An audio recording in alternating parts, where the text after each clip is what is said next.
and welcome to the Saladcast on Saturday, the 10th of March 2012. I'm your host, Dan Train. Joining me today from our new location in Cambridge, which is my new flat, Robert Kent. And Zachary Burgess. On the squeaky couch. Yeah, pretty squeaky, but a bit more room than on. Indeed. Yeah. It's quite comfortable, but then, I almost feel like I could fart the alphabet out of it. Every letter sounds the same in that alphabet. It's a very easy language. Yeah, not the best for communication. It's easy to learn, but it's not functionally quite. The answer to every question is. How do you pose a question? Indeed, It's all about facial expression. Because that comes across well on the microphone. Yep. So yes, you're getting more cast than you're used to. Apparently. It's bonus cast. So yeah, and is this the first? You may have just heard our new intro for our. You might have, but we might have. We were not sure because we put that on in post, obviously. Do it live. Fuck it, we'll do it live.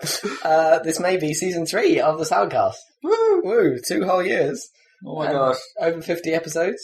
That is quite a lot more committed than I think We thought we all would be. expected us to be. So I think huge success. And yes, but the You hear that, ladies? We're committed. Huge success. I'd like to bask in my huge success. Yes. We have so many listeners as well. Yeah. So many of them female, of course. So anyway, now what's the topic of this podcast again?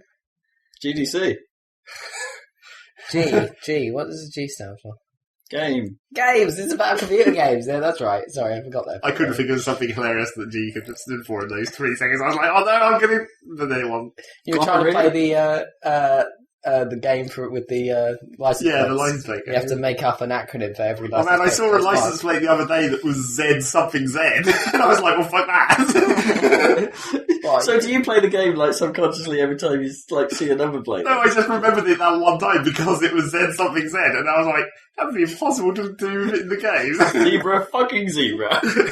Oh, didn't we have some like house rules that like V always stood for vols? Yeah. Vols. It was mysterious. GDC then. GDC. Oh yes. Great dangerous cock. Yeah, that's a classic Rob one. False cock. It involves something rude. Giant dirty crack. I remember him seeing WBJ on the road and just saying, "What big jugs." It was about 10 years ago, probably. Anyway, we haven't really moved on, have we? No. We're still Saladcasting. As much as things change, the more they stay the same. That was nearly the right phrase. Yes. As much as things change, Rob's words are wrong. Or wrongs are words. My wrongs are definitely Yeah, words. wrongs are words. Yeah. So GDC, what does that actually stand for? Game Developers Conference. Hey! And... Game dirt. There's no C. That's a lie. The cake is a lie. It's not Go C. deprive carp. I shall! Vegetables and deprived carp. So, any news from GDC? Some. Anything we want to talk about? So, yeah, we should follow up on last episode, I suppose, with the SimCity trailer. Ooh. Not a trailer. Yeah, it's a bit of a jit, really. Teaser thing with no gameplay footage. Yeah. I mean- obviously the game later it doesn't. I've seen some gameplay footage. It's got preliminary art, so it looks a bit shady, but it is real in-game engine stuff. I don't They had know. yeah. I don't know if you call it gameplay even then. It's like it's footage from the engine. Yeah, okay, it's not gameplay. It's more like debug footage. Yeah. But it was kind of interesting. They've got this concept of agents that can travel along any transportation network, and so it's not just cars and people. It's also messages. Like so when a house sets on fire, it sends out messages along all the transport routes to find a fire station and stuff. So they when you like phone someone. well, that's what they represent. The courier, my house is on fire. No, but you can't see them; they're invisible. No, I know, They but- represent the phone. Yeah, but the phone network presumably acts a lot faster than some guy driving down the street. It depends how But fast they make But the when they agents say travel. transportation networks, does it mean like it actually just not using a transportation network, it uses the power grid or something? Yeah, to maybe find yeah. find some kind of decent route. So if a house is on fire and without power, it's probably fucked. I think they use that agent stuff for transmitting doesn't power matter anyway, as well. though, does it? Because... Well, yeah, because you tell the fire engines where to go. It's like, I can see the fire from my observatory. Unless it doesn't notify you until it, like... receives the... Yeah, until a fire station receives the information, it doesn't notify you. But if you see it, you can probably... That basically just means there's a random delay and they're trying to fancy it up. Totally understanding how it sounds. Yeah, fair enough. Yeah. I don't know. Quite possibly. Yeah, it does sound weird, doesn't it? Because if someone would have a mobile, you know, it's like maybe if you're like if they're like modelling like historical cities or something, and you're like building in the 1900s or something, obviously where mobiles don't exist, then this would probably make sense. There would probably be a delay, but as soon as you get to the modern era. Well, SimCity has always been sort of 1900-ish. Well, that's the traditional date, but that doesn't mean anything. Well, it's the gridish, it's American-style grid-based cities, isn't it? Although it's changing, isn't it? I mean, it will have more curvier streets. Supposedly. It is probably 3D, right? Yeah, obviously. This time. Yeah, for the first time. Not sure that's really going to help them much. I guess it probably will help with curvy roads because if you were in a fixed perspective and then you had a road that went straight through it, it would look really awkward. Yeah, that's true. I mean, the diagonal roads in SimCity 4 were already quite awkward. Yeah, they were because it looked really weird because it wasn't isometric; it was like orthographic or something that went in SimCity 4, so it wasn't actually on the. So diagonal roads looked really crazily angled. Yeah. But with this, you can actually properly recreate real cities like New York without, even though that's grid-based, it gets really narrow at the tip of that island. Bends, yeah, and now you can put those in or have them modelled or maybe. Yeah, I don't know. We shall see. In reality, you'll probably just end up making grids that make the school districts overlap with the fire districts. Yeah, but now if you can make curved, you can make them fit exactly on the edge of the circle. Yeah. It's going to be like round. So you won't have to have those dodgy, like the corner zones where it's like it's residential on three sides and then a little bit of commercial in the corner where the school doesn't reach. Yeah, the school doesn't reach. Yeah. Genius. Oh, the town planning. And but the preciseness of those radii never really made much sense. Well, if they wanted to be fancy with their agents, then that should work on. It's like when you put a school down, it should like send out invisible agents and calculate the actual distance the school zone should reach from like the capacity of the road network or something. That's probably how it would work. That sounds like a good idea. That's a good use of it. Yeah, yeah, because then. But that'd be really. That's actually quite complicated, though. I'm not convinced that they're going to be making it really complicated. But then they shouldn't. The schools shouldn't have like a limited range anyway. The capture zones should be like they'd go to, like where the population sort of would try to automatically go to the nearest school, whatever that is, and they just get more pissed off if it's far away. Yeah, you know, it shouldn't be based on a strict. Here's a circle. We can deal with everyone inside that circle. Yeah. You know, if they're going for the realism approach. Well, it also makes for better gameplay, so it's win-win, really, I think. I mean, it's easier to manage. It's more intuitive when you're designing the city, isn't it? Yeah. It sort of doesn't make for better gameplay because then there is nothing to do. You just put a school down. Yeah, but you could identify like hotspots where like there was a problem where you didn't get enough school. I don't know. It would just be another like commute time counter, basically. Yeah. It'd be like the school run time. Yeah. But it was a bit silly in SimCity for like how it just was a game of interlocking circles, basically. Like if you wanted the maximum growth, it didn't make interesting cities though. You know, you had a really cool looking city on an island that didn't look like it did any of that stuff. Well, it's because you had to work within the constraints ingeniously, and that island city did just have. It had like the schools around the edge and then the commercial in the middle because I was trying to make a proper city. Yeah. It was like, it nearly worked. And then, of course, in the classic SimCity 4 style, it mysteriously stopped working at some point. Yeah. God damn it. I hope they make it... Yeah, that's just my biggest thing, is I hope they make it clearer why cities do and don't work. Yeah. Feedback. I mean, because don't get me wrong, there's a bit of a... part of SimCity's charm was the experimentation element, wasn't it? Yeah. There's a certain amount of trying to figure it out. But, you know, as in the scenario that Zach says, when it just suddenly goes wrong and you're in a sort of downward spiral, it's like, and you're not really sure why you're in a downward spiral. Just all of your, like, demand meters that they've had for years just suddenly drop off the bottom of the scale and you're like, well, what the fuck just happened? Was there like a paedophile outbreak or something that the game can't tell me about? Apparently, it might even have, in addition to the disasters, it might have like superheroes. No, really? They've already said that's going to be like the day one DLC Oh, or the whatever, DLC. or limited expansion or whatever. Fuck that! Oh, ridiculous. God damn, I hate day one DLC. But it sounds retarded anyway, because it's like, wow, you can build like a superhero base and a supervillain base, and then like the supervillain base scores the throne, the superhero base Souls Skyrim. So it's like, just don't build the supervillain base.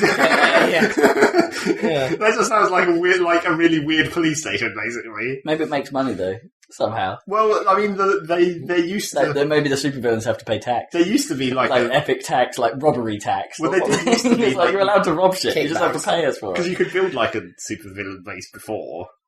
I'm not sure whether it was actually in SimCity 4 because I never got it, but it was one of the buildings that you got if you were doing shit like the army base. All It was right. like if your bank balance is going down, they're like, do you want us to pay you like 500 quid a month to build an army base and create a whole shit ton of crime, but it'll help your funds? That's a bit, it's not really politically correct to say that army bases cause crime. But like maybe- universities did as well, so. Oh, that's true. Yeah, that's probably more realistic. I don't know. Not because of the students though, but because students are targeted. Yeah, Or presumably. build a nuclear missile silo. Ah. The classic. Well, not really a nuclear missile silo, I guess. A missile silo of some kind. Why would you need one if it wasn't a nuclear one? It fires missiles occasionally, and then sometimes they come down and blow up. Will they simulate like proper nuclear blasts now with fallout and shit? Oh, I don't think they'd go that far. They in had SimCity. exploding nuclear power stations before, but Yeah. I'm not sure. They don't need to simulate it very much. It's just like anything nearby gets blown up, and then Yeah. some random fallout appears. Yeah, that's what it is. Yeah, that was good enough. Well, I have fairly reasonably high hopes for. I just want to play some more SimCity. Well, yeah, exactly. A modern Yeah. SimCity game. That Yeah, was. I That'd be kind fun. of do, and I as you say, it's good that there's more SimCity coming, but at the same time, EA's recent track record never fills me with hope. No. Well, it is Maxis. It's not like some random studio's being given the nice thing. Yeah, but no Will Wright or whatever any longer. Yeah, well, but what's he done lately? He made Spore, and that was weird, and Yeah, but that wasn't his fault either. That was because of. EA. Yeah, well, Right. sort of. What's he doing now? I don't know. Some project. He's left. He's gone somewhere else. Like Peter Molyneux. That's the other news. Yeah, Yeah. no more Molyneux. But the question is like, I wonder if Is Lionhead it- will we- do something awesome now. well, we talked about this. Does this mean Lionhead will get better, or worse? Does this mean Peter Molyneux will weirdly start another studio? Well, he has already. It's got some dumb name like 22 Crows or something. Isn't it? Yeah. Right. So Peter Molyneux left his own studio to create his own studio. Yeah. He already did it once. He left Bullfrog and he made Lionhead. Mm. Well, Bullfrog kind of was shutting down anyway. Yeah, It was being taken over by EA. that's right. And he was like, no, Microsoft. I guess. When did Microsoft come in? Probably when the Xbox. Because Lionhead must have been pre-Xbox. Yeah, Lionhead were ages ago, weren't they? Black and white and Black and stuff. white, It was a yeah. long while before Xbox. Yeah. Man, that was a... First black and white. It's no. It would stop. not I'm gonna a have to good stop game. you right there. Everything Lionhead and Peter Molyneux does is, and we've talked about this I a know. million times before. It is the field of broken dreams. Yeah, basically. It's, Yeah, although Fable, apparently, like, Fable 2 is a good game, it just doesn't interest me. yeah. But I think And it's then a fairly Fable 3, solid they kind title. of messed up the Yeah, mechanics. so it's not like a... Yeah, it's Like not... took everything that was good about Fable 2 and then raped it. Yeah. it breaks people, man. And it broke that game. I was going to make a comment there, but then I just said it. Yeah, we'll That just was, leave that it. was me trying to bring it back in a sort of political correct and And You said it breaks people. Yeah, okay. So, yeah. You really badly failed, mate. Yeah, epic fail. Oh. And anyway. But yes, so Lionhead, what will they do? Well, they've still got the black and white license, I presume. They could, like, I don't know. Maybe they can fulfill all the promises. I don't think they can. Maybe they don't want to fulfill Peter Molyneux's promises. Now that he's gone, they're probably like, oh, fucking Jesus Christ, thank God. We don't have to try and live up to the expectations. Because it's like, I got the impression with Fable 2 that like they were like, oh, okay, we want to make like an actual decent game. So what we'll do is we'll make this decent RPG thing that's maybe a bit bland, but we'll put our stamp on it and stuff. And then Peter Molyneux can concentrate on a fucking dog. He can just talk about dogs all day, and there's a dog in the game, and the dog will come up to you and we'll just make that one feature just for him, so we can shout it out. And then we'll actually just make a normal game and to go along with it. Do you think he's actually somewhat crazy? Yeah. You know, he's got a few issues. He's not crazy. He doesn't really I think it's a fluke how successful he's been in some ways. I mean, I think even the stuff like Dungeon Keeper, it's like, how much did he really do, like, to shape that game? What did he come up with that was Peter Molyneux? I mean, that was a good game. Because Peter Molyneux kind of puts his stamp is the morality thing, isn't it? And and the kind of Englishy feel. You can comedy. Be whatever you want, kind of thing. You know, the gay marriage thing, I suppose. Yeah, well, yeah. I mean, he does. Peter Molyneux, gay marriage for games. Yeah, but if you think about it, that's in The Sims, but it's not it hasn't got the flair, does it, or the humour? You know. Because in The Sims, they just have a sexuality. There is no marriage, gender marriage. They just have a bed. Yeah, and you know that there is marriage, isn't there? In Sims, probably there's children in too. Probably in modern times. Yeah, but even in the first Sims, you could cohabit. Yeah, that was about as far as it went. It didn't really have like a term, was it? You were just in a relationship, and but there was no sexual orientation, was there? Like anyone could get with anyone or whatever. Even the pizza boy, everything. Yeah. And the milkman. They didn't have milkman. It was the American style. Yeah. Did they not have milkman in The Sims? I'm just saying they could if there was one. Americans don't have them. They definitely they probably don't. They don't have door delivery. You have to go to the grocery store. Go to the store. The corner shop. So yes, Peter Molyneux. Peter Molyneux. SimCity. Which appears like it might just be called SimCity rather than SimCity 5. It is, isn't it? They already announced that. It's the SimCity. Yeah, retarded. They should. I like that joke. No. The joke.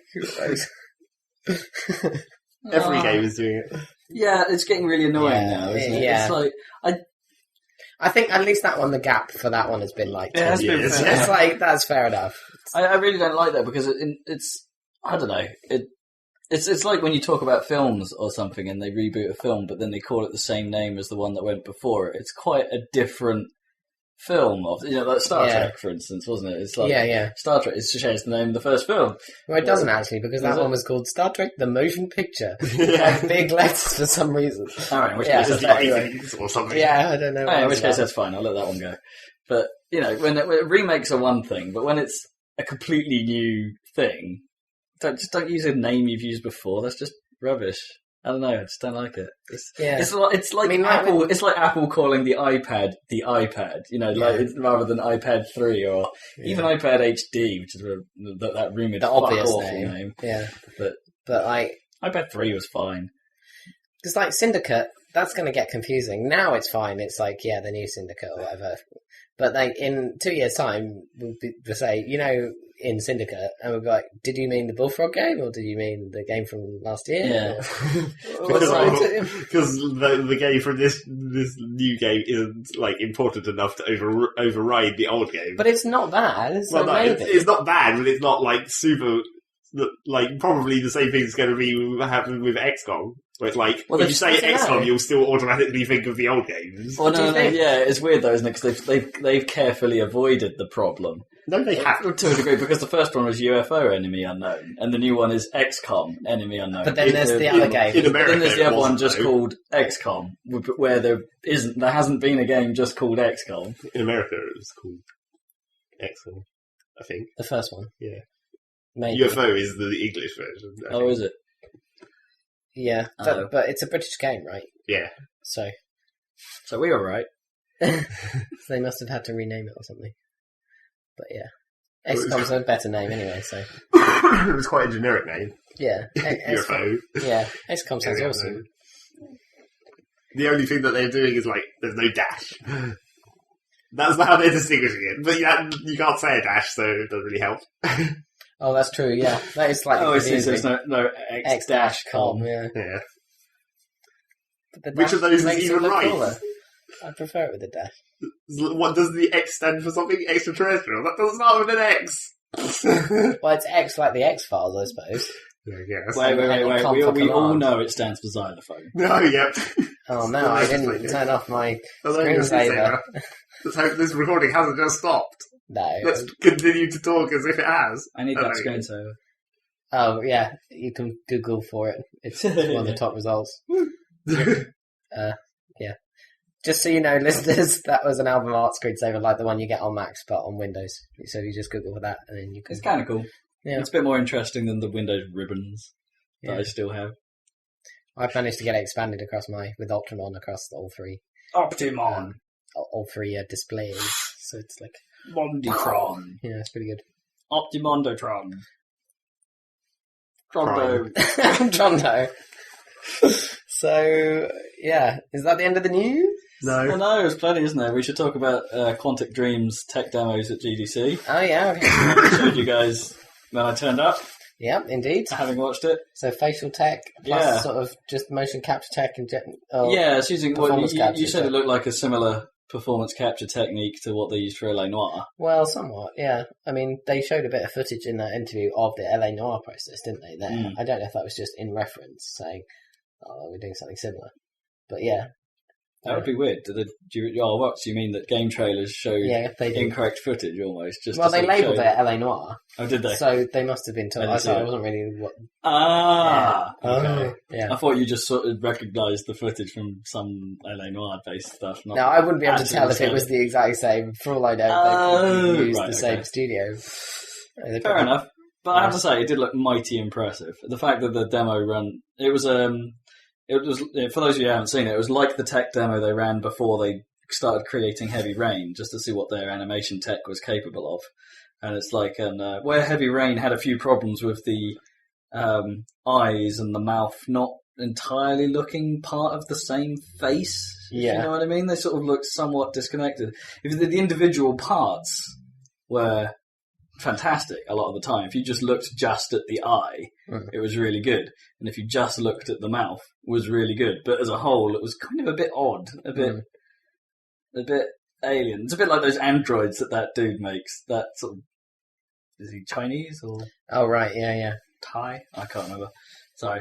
But he's, the ones that he made, they're quite good when they're not moving. As soon as they move, it's like, oh, that's wrong. It's uncanny valley, isn't it? Yeah. And so it did suffer from that a lot. This doesn't really suffer from that, I don't think. It's pretty damn good. And the fact that it's running on PS3 hardware as well is quite impressive, I have to say. It makes me wonder just like what are the constraints of the demo, for instance, as in a real game scenario, for instance, how much of that can be kept. Well, it seemed like it had solved the LA Noire problem of the disconnect between the face and the Admittedly, there wasn't much body movement. Though. No, but they sold it better. Although there's not much footage there, is it, compared to all of them? No, there's not. No, true, and there's not. As I say, there's not much body movement in the demo, so the problem may still be there. Yeah, sure. But damn impressive. Damn impressive. I have to say, if you haven't seen it, check it out. It's on game trailers. Yeah, I can't wait for them to put that kind of tech into almost every game with a face in it. Yeah, it's weird because I think they may have, in my opinion, bested LA Noire's tech with that, but that might be because it's using the same. It might be the same capture technique, as I say. But it might be the same company. But they've just got a better rendering engine behind it. Yeah, and it's, they might have used the same people to do because I think the motion capture for LA Noire was done in California, whereas it was developed in Australia. But, so I think the people, it might be the same people that they've hired to do the capture stuff. The downside of this is it probably means that a new Quantic Dream game is probably some time away still. Yeah, sure. It's quite a lot of dev work. So no Heavy Rain sequel or anything similar. That's probably in going to the need a sequel. No, there probably won't be a sequel to Heavy Rain, but you know what I mean? There'll be I reckon they'll stick with the interactive cinema concept, I think. Yeah. Because they seem good at that. Yeah. So you probably won't see that for a while. Blarg. Nvidia are also showing off tech, weren't they? It's not that you guys have seen it. I say weren't they, as if I'd shown you guys, but I haven't shown you those yet. But they were showing off some fancy physics-based fracture tech, where stuff can break realistically and sort of computationally, as in so a programmer doesn't actually have to define where the breaks occur, just that this is a breakable material. And some of the properties, presumably, of that material, like it will break like stone or it will break like glass, that kind of stuff. And physics will then take care of it and model it and make it react in real time entirely on the GPU, leaving the CPU for, game type stuff. Yeah. Like actual game logic. So it begs the question, like some of that stuff always is always a bit, I wonder about things like physics and stuff, because it's not running on the CPU. Does that mean that games have a harder time using perhaps physical objects in a way that's relevant to the game? Because you have to transfer data between two. Like there's some amount of, physics and all its technology sounds a bit more, or physics. Sorry, it's not physics. There is actually a Y in there. It's like physics, isn't it? Physics, yeah. Yeah. It's like it looks a little bit.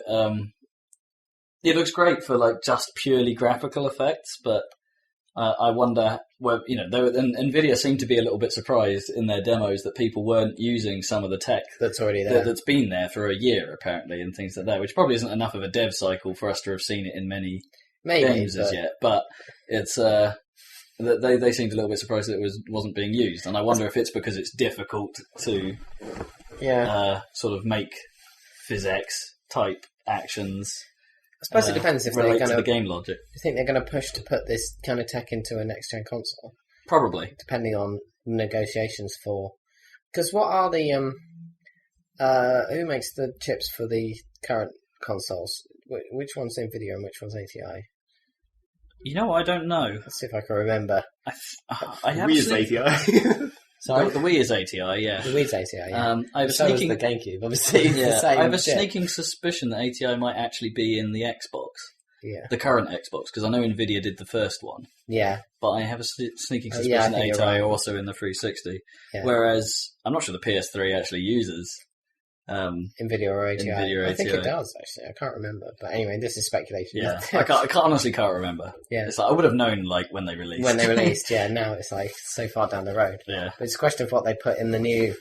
Because there was a rumour going around that there's going to be an ATI chip in the next Xbox, and it was surprisingly... Like, you could buy it right now for, like, less than £100.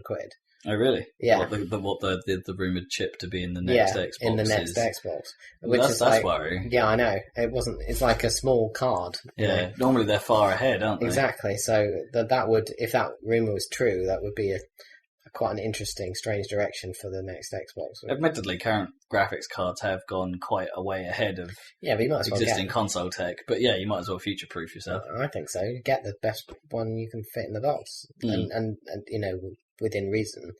Like, they do funny things for consoles, like where you have more graphical memory than you have actual memory and stuff. Yeah, and they also often overspec the machines, don't they, for quite a while, so they end up being lost leaders to get in the market, because market share is everything. Because with the 360, they doubled the amount of RAM at the last minute. And all the developers were like, holy shit. It's like, oh, okay, that makes things easier. Yeah.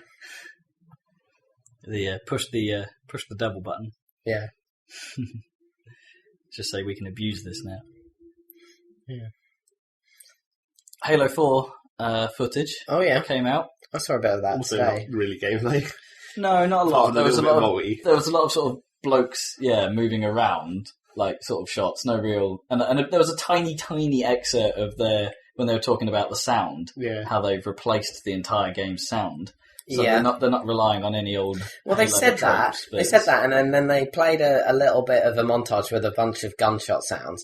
But then it went beep beep beep beep, just like a normal Halo Shield recharge. It was like, fair enough, but don't claim you're replacing everything if you're keeping the awesome classic sound. Which I suppose there are a few things that that they have to keep, which are kind of. I don't think there's anything wrong with that. Yeah, it's. They seem to be going out their way to be like, this is all new. Yeah, this isn't Bungie anymore. This is 343, bitches. And it's like, well, fair enough, but you don't have to overcompensate. Just do a good Halo game, I guess. Not that I'm interested in Halo that much now, because it seems like it's over for me. But I don't know. There's a certain amount to it. It looked better than I was expecting, because it looks like they've actually upped the graphics engine as well. So they're not relying on Reach's engine. Well, they ought to. They're sort of not that Reach's is bad, but this is a new. They're making it better. Yeah, and it does look slightly better. And apparently they're also going down the route of they didn't really talk about the mechanics of multiplayer, but they went into sort of some detail and for some reason explaining that we give the players a reason for why the multiplayer is happening. Like a story reason for Red Spartans to be fighting Blue Spartans. Yeah. That sounds contrived. That doesn't sound like it's going to work. No, but it might provide a setting for the levels, I think, as a concept. It's like maybe they're sort of to give them a bit of ground, like why do these places exist? Yeah. And so in which case they might feel a bit more at home. Like, we talked about how the Reach has that odd thing where the areas of the multiplayer maps sort of just appear in the single-player game, don't they? Yeah, that's strange. And you can fully explore them in the single-player game, despite the fact there's nothing there. Yeah, which is a bit of a weird decision. Yeah, they might as well have just sculpt proper multiplayer levels, because they kind of did, but they just then put them in the single-player. Yeah. To give them some sort of context, which of course doesn't make sense in multiplayer anyway. Yeah. It was a bit of a weird choice. It did work in some places, didn't it? Like the Covenant level. When you first enter the ship with the muffled sound bit, because that level you actually got to play in that level and fight enemies. And it was quite a neat section. It's bloody hard in Legendary. So that's the bit where you come into New Alexandria and you get that whole bit and it's completely empty. Yeah, it's massive. Well, I think actually that's another one I think that kind of works. I mean, it's an enormous area, but it's supposed to give the idea that it's all deserted. The city is fucked. Yeah, and that that people are evacuating and there's not a lot there. And then of course you walk into an area where there's tons of action and stuff like that. Immediately. Yeah. And then the rest of the city seems like completely engulfed in combat. Yeah. But I can sort of see that one. That one makes a bit of sense. They kind of screwed themselves up though, because now that they've said that there's going to be like a story behind the multiplayer or whatever, which is obviously going to be it's a Spartan training program. Yeah. What the fuck? Especially since it's they're all like Mark IV Spartans. As in, like, new Spartans, so obviously they're going to be training. Yeah. But it's like, because they've done that, now if Master Chief on this mysterious planet that he's at, now in the middle of space somewhere, they can't use awesome scenery from that, because these other Spartans are going to be on Earth. They can't make multiplayer levels that use the assets that they're making for single player, basically. Well, no, maybe. It depends if he's going to, well, I reckon he's landing on some other Forerunner structure. Something like that. Naturally, keep with the theme and all that. And or perhaps meet some Forerunners, and they'll be enemies.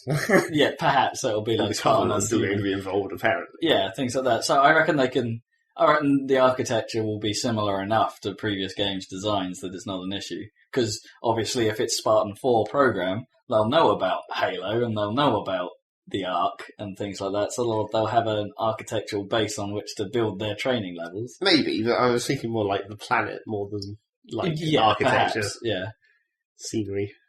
But then again, they could always just use the Ark for that, because it's just like, unless the planet is wildly different, the Ark just kind of looks like a planet. All the Halos just have generic landscape. Yeah, desert bit, probably due to have an actual snow bit thing. Because the Halos have very generic, where it's like some seas and islands and like blue sky and stuff. Yeah, it just looks like a normal place. There's a snow bit and a desert bit as well. Yeah, kind of. Even though that doesn't make any sense whatsoever. So. No, I mean the snow maybe in the higher climbs of the mountain might make sense, depending on where you are in the ring. But desert, well, I don't know. They're not very big. That's the thing about the Halo rings, is compared to like the Ringworld or other sci-fi rings, they're quite small. Because they don't go round a planet, they just sit they're like a moon. Yeah, they just sort of sit there. Yeah. They don't go around the sun, you mean? Yeah, or any other thing. Yeah, they just... I mean, Ringworld goes around the sun, which is enormous, but no, these are they're quite small. So having all those different biomes within it is slightly strange. Kind of tricky. They must be like, well, because the whole thing's contained and stuff, they might be able to have enormous air conditioning.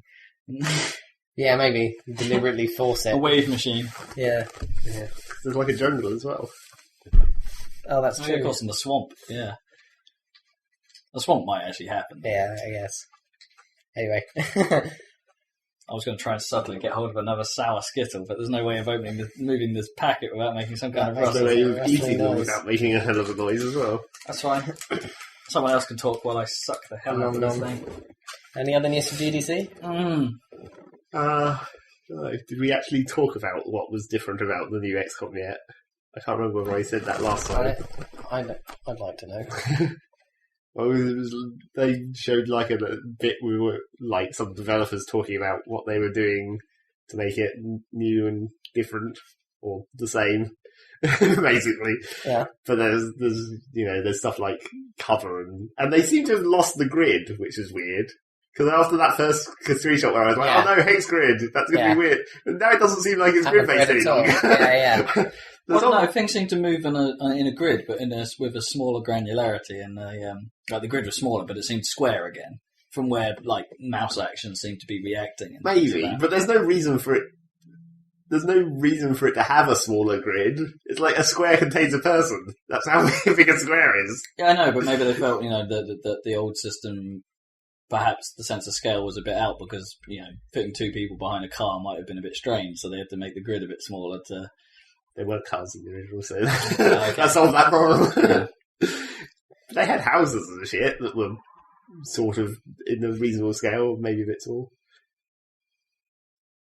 And apparently the people have been slightly disappointed by the fact that apparently the levels aren't going to be randomly generated any longer. All right. They're going to be set levels, but supposedly in a random order, which is not nearly as cool. No. I might patch that in. Or it'll be day one DLC. I don't... Because surely something like Minecraft has kind of demonstrated that randomly generated stuff can be cool even these days. Well, I wouldn't have said Minecraft was a good example, because it's like, the randomly generated stuff in Minecraft can be completely retarded and totally not cool. I suppose. I don't know.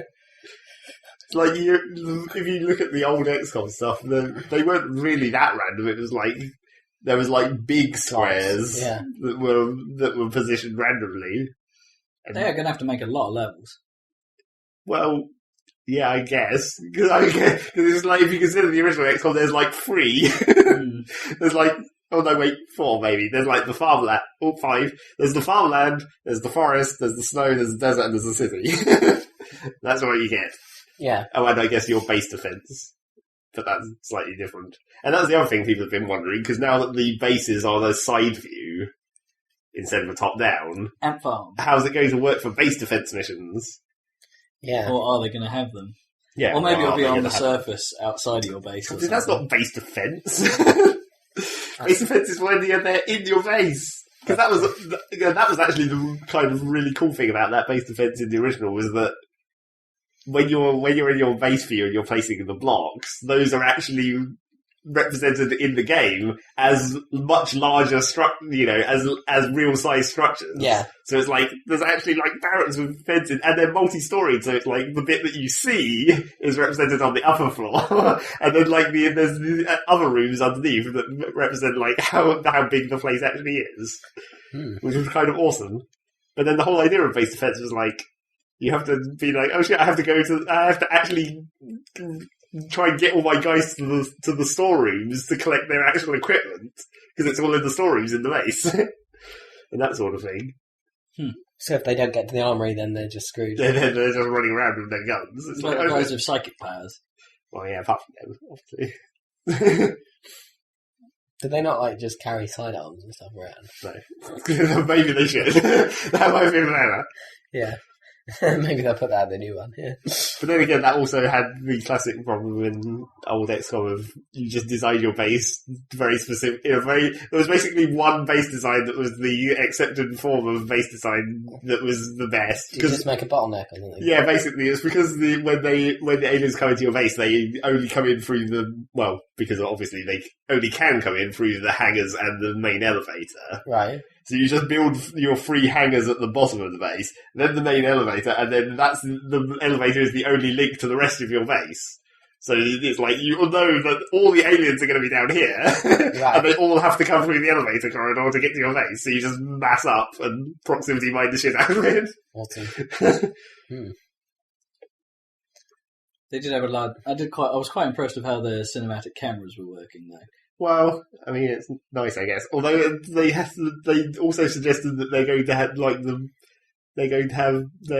troops like say stupid things, and people are like, "Oh no, that might fuck up the atmosphere a bit."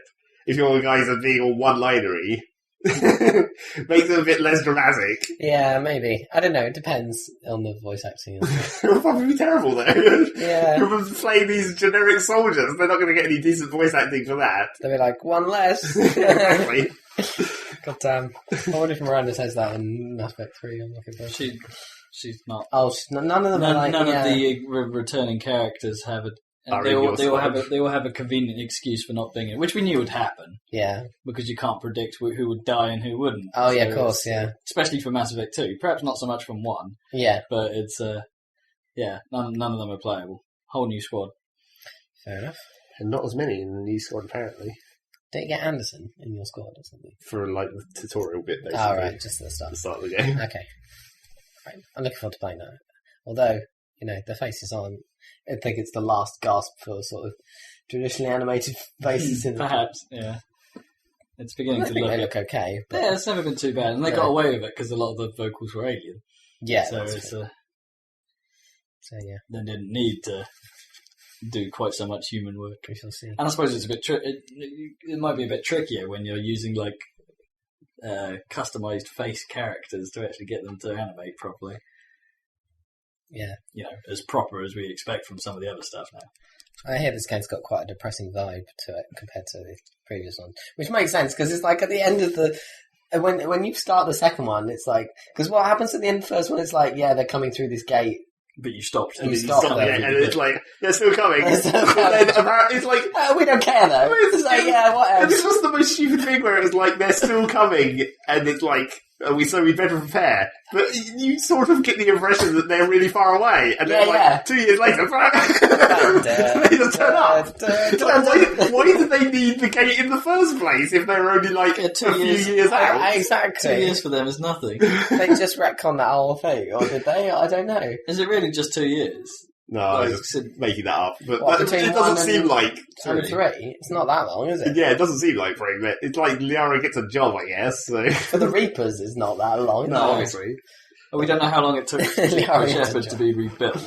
Yeah, like a year or something, I guess. Yeah, sure. But even so, it's like, what the hell? What was that gate thing all years, about? But it's not necessary, is it? I suppose it's a shortcut. Maybe they just left behind for some reason. But they made it seem like it was the key, and once you shut it, you're all right. Yeah. No, perhaps it's to try and make the Geth to, it was like just help them out a bit. They're just using their power somewhat. It's like, right, we've got this convenient gate here that, in case the civilization wants to help us out again, go Geth, go. I'm not sure the Geth really knew about it because it was. They came in through it though. No, the Geth. No. Because the last bit of when you go through the gate in the Mako, they're all like surrounding it. No, you go through the mini gate in the Mako. That's like the shortcut from that Profane World or whatever to the Citadel. That's the one where you literally have to jump. Oh, isn't it? Yeah. No, I remember now. Yeah. And then all the Geth ships just come through the door, all Stargates to the Citadel with the Sovereign, who then tries to interface with the building. And then you're like, no. That's way cool, that bit, when you're on the outside of the Citadel. Yeah. And then I thought the actual boss fight with Sephiroth, or whatever his name is. What's his name? Saren. Yeah. Was quite retarded compared to that awesome bit beforehand when you're on the outside of the space station. She's like, we're fighting in a kind of shopping mall. You're going to shoot people. I don't know. Anyway. Yeah. But yeah, that was really retarded. It seemed like you would have... It's like, we have to prepare. And it's like... Yeah. It was sort of inferring that you had time to prepare. Yeah. But it seems like this one starts and it's just like, oh fuck, they're here. Yeah. Yeah, well, obviously we warned you so yeah. We warned you apparently 2 years ago or something. Yeah. It's only now we have to get the galaxy together to fight them off. By running shitty errands for everyone. Woo! yeah. Epic. Yeah, yeah. I saw the look of sarcasm. on your Epic fetch face. quest. Yeah. Anyway, it's probably a pretty good game.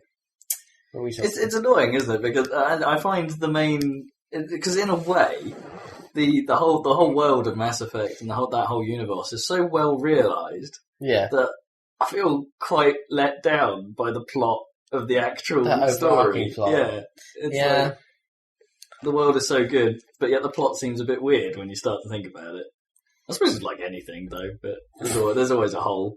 Because the second one had quite a good self-contained Cerberus and the suicide mission. And Yeah, on its stuff. own, it's Plot. okay. But as an overarch, yeah. But it made no real impact on the actual story. It's like you could probably remove 2 almost completely, I reckon, from the equation once we've played 3, and like 1 and 3 almost probably maybe. make the complete story. Which is ironic because 2 is probably going to be the best game in the trilogy, I would have said. And not that I played I 3. don't know. I don't know. From what I've heard about 3, that's Most of the reviews of 3 I've heard have said they preferred 2, I think. Or the ones I've not seen. the ones I've seen. No, we're obviously looking at different ones. I haven't been looking at reviews, but the general opinion of the population of the internet is grr.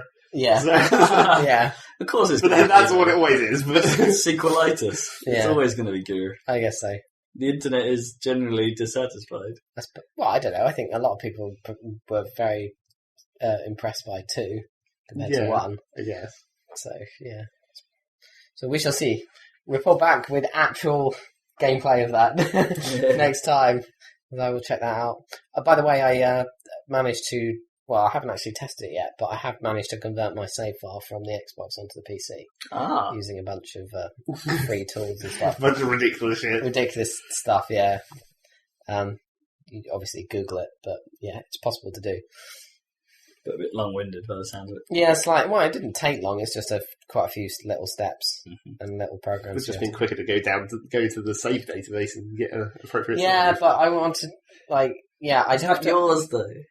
If it has all the same choices. Yeah, it doesn't actually matter. Yeah. Especially because obviously how those could you- choices aren't that strictly tied But then how in. can you remember every choice? No, I that can't you remember. can? It's like, How can you not remember? I remember some of Every them, like, choice, there's a lot of choices It's not, in there. most of the choices No, no, don't no. actually matter. It's like, as they've discovered from the save database, it's like, these are the actual choices that carry Like, over between games. did you save the Rachni Queen in the first one? Yeah. Yes.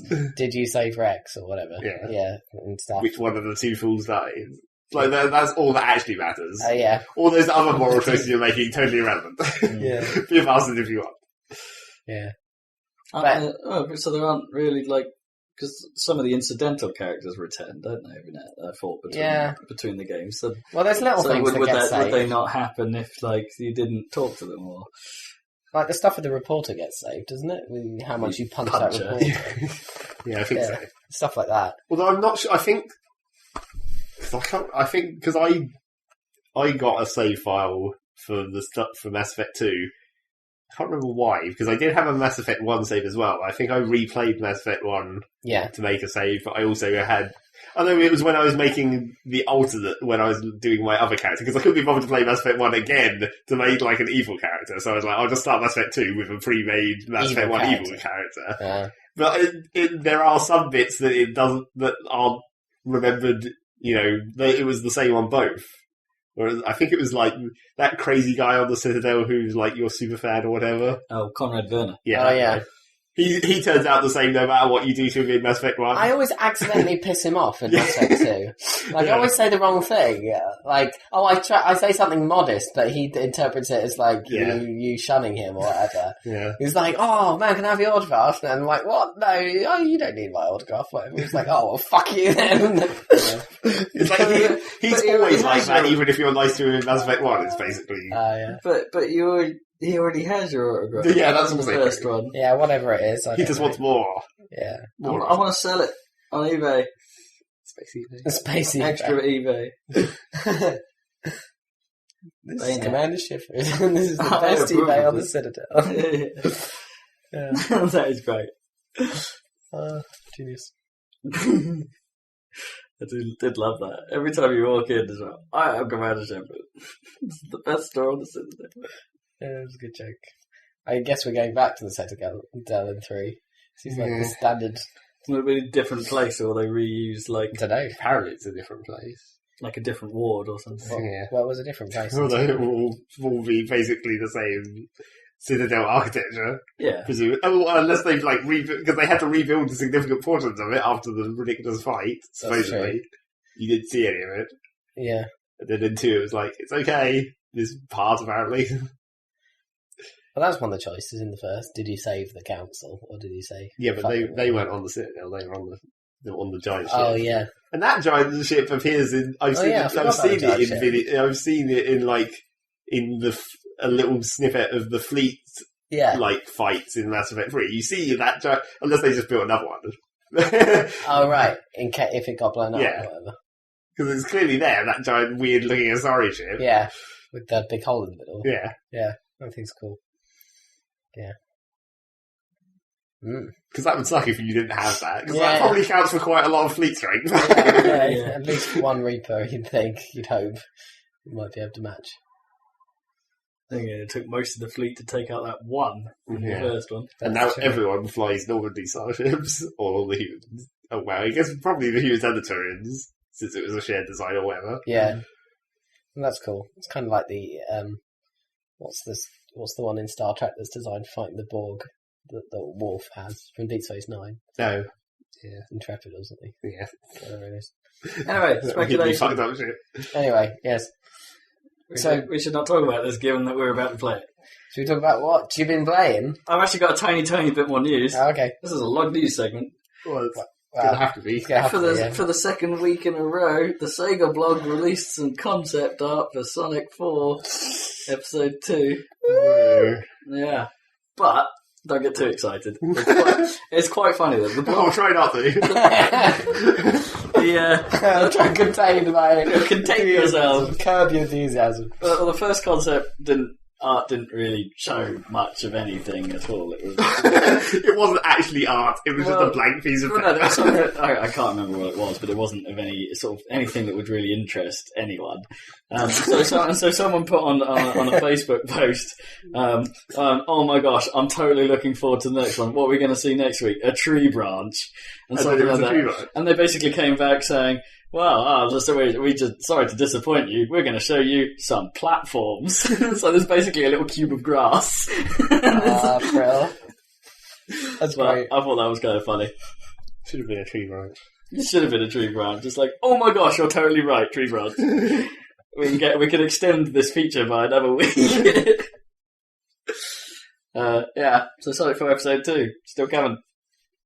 That's news. Good to know. Just keeping all the Sonic news firmly up to date. Your source for all the latest Sonic news, midway through the Saladcast. Yes. Do we need a little jingle for this?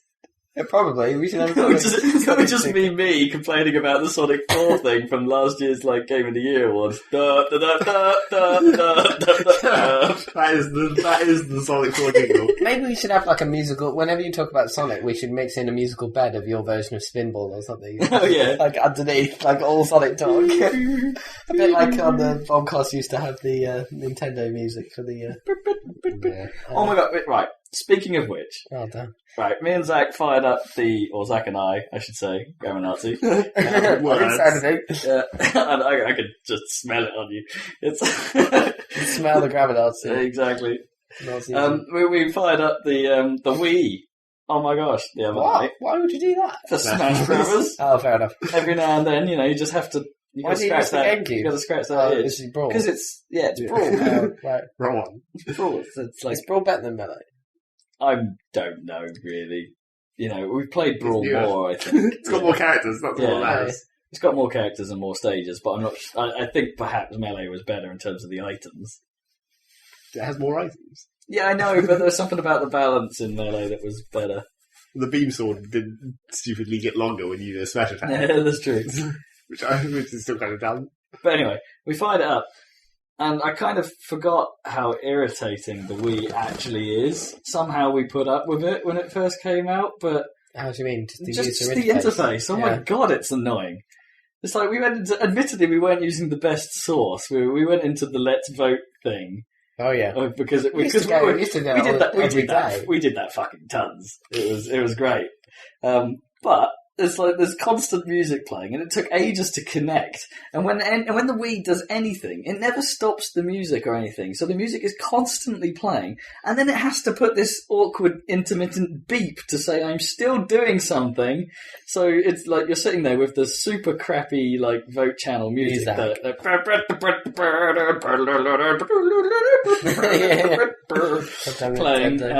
at the same time it's going. Not quite that loud. Alien. Yes, it's not like the motion sensors on the gun. Yeah, but in the first Alien, when at the end, like the ship is going to pieces and there's alarms going everywhere, constant, yeah, and she's trying to deactivate the self-destruct and all this, anyway, and then reactivate it. Alien. Yeah, anyway. Yeah, it's quite irritating. And it just reminded me that pretty much all of that interface is like that. When you buy something from the store, for instance, which I did that like once, and I've downloaded a few things like that were free from it. But when you do that, the music for the store doesn't stop, so you've got this, which is quite irritating if you've got a large download coming down. If you've bought like a WiiWare game or something, yeah, it doesn't background download, so you have to have it there. And also, it's made amazingly irritating, even more than the by having, like, what is kind of a cool, in a way, having Mario run along the bottom of the screen. But then there's coins coming at him in the other direction. So you've constantly got the sound of, like, it's not even rhythmic, it's like just the coins sort of go...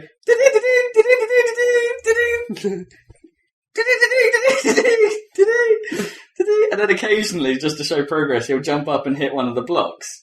So every now and then the ding will be broken up by as he hits the block. And it's like, but that's the most irritating thing. Did no one test this and think, fuck, that's going to hurt somebody's ears? And yeah, it was successful. I fucking don't get Nintendo anymore. Yeah, I don't know. I think it's taken me a few years, but I'm out, man. Yeah. Well, it's like what was that other thing that we were talking about? Where it was because it's sort of related to that. Where it's like, do people just not have their sound on? Yeah, just mute the Wii the entire time or something. There's not even an option to turn that shit off. Because there was something else that we were talking about the other day, where I was like, do people just not have the sound on like 90% of the time? I can't remember what we were talking about. Yeah. Something similarly ridiculous. Yeah. So anyway, I hope they don't do the same mistake with Wii U, but they probably will, because the I know the DSi had kind of the same thing. They sort of they made the interface slightly better than the original DS's. I say better in that it had more content. There was more things you could do, because obviously you could store stuff on it now, and it had storage and it had all the extra things. But a lot of them had music. And it's like, why have you done that? That's going to get irritating really, really quickly. Snap. So, yeah. A bit of me has died. My tolerance for Nintendo has gone. Been pushed out. Yeah, it's been shoved by... Always see what they do with the Wii U. Wii U. Of course, the sound it makes. Turn on Wii U. Constantly through every game. I'll tell you what, that's probably what, how the Wii, when you get an email, the sort of the neon turns on and thing. I bet the Wii U will just have a constant siren until you read the mail. You've got an email! Check your fucking email! Nintendo! We're from Nintendo! We're not fucking annoying! Check your fucking email! Fuck! Yeah, I can see this. The living room of the future. Family friendly, but Wii U for that. Oh god. Yeah. Well, the annoying thing, the annoying inevitability is I will be forced to buy a Wii U when the new Smash Bros. Comes out. Damn you and your Smash Bros. Just play Melee forever. Don't need Brawl or anything else. But it'll be HD. We'll be able to see the characters. Oh, that's true. Well, I might try playing it again if I can actually see what the fuck's going on. Yeah, it's not too bad. It'll just be better. Yeah, it's like Brawl is clearly better than Melee. It is crisper, isn't it? Yeah. So, I think it's because the Wii has like slightly better output capabilities. Yeah. It's still only like 480, but it's 480p and sharp. P. Progressive. Yeah. That suggests improvement. Maybe. Yeah. Yeah. I don't know. Although I'm not sure I feel the same way about most progressive rock, but there you go. Yes. That was a while back though. Yeah. Yeah. Still about. Nothing ever dies in music. Nope, still get the frog. So anyway, it's really... so we talk about what people have been playing. We've done like an hour of news. Yeah, I think we And better start speculation and news. other crap, and I just wasted 10 minutes in rant, but... Have you got anything to talk about, Zach, on the what you've been playing front? Not really, apart from... Bejeweled! Doesn't count as a game. What do you mean it doesn't count as a game? I'm fucking addicted to Bejeweled's Blitz on the iPhone now. I'm thinking about getting Grid Runner on the iPhone. I heard that's on the iPhone. Oh, really? Yeah, apparently it's quite good. I wonder how that would control. Well, that's the thing. I don't think you have to put your finger on the ship. You can put it anywhere, and it moves the ship relatively or something. Oh, interesting. So I think there's Yeah, and I'm always a bit sceptical about just iPhone control schemes yeah, in general. but apparently they've done it well. Because, of course, with the Grid Runner, it auto-fires, so you don't have a fire button. All you have to do is move. So that is quite a simple input. That could work. So I think that could work. I might check that out. Woo! Good old Jeff Minter. Llama Man. Yeah. As he's more officially known. Yes. Anyway. Llama Man. Llama Man.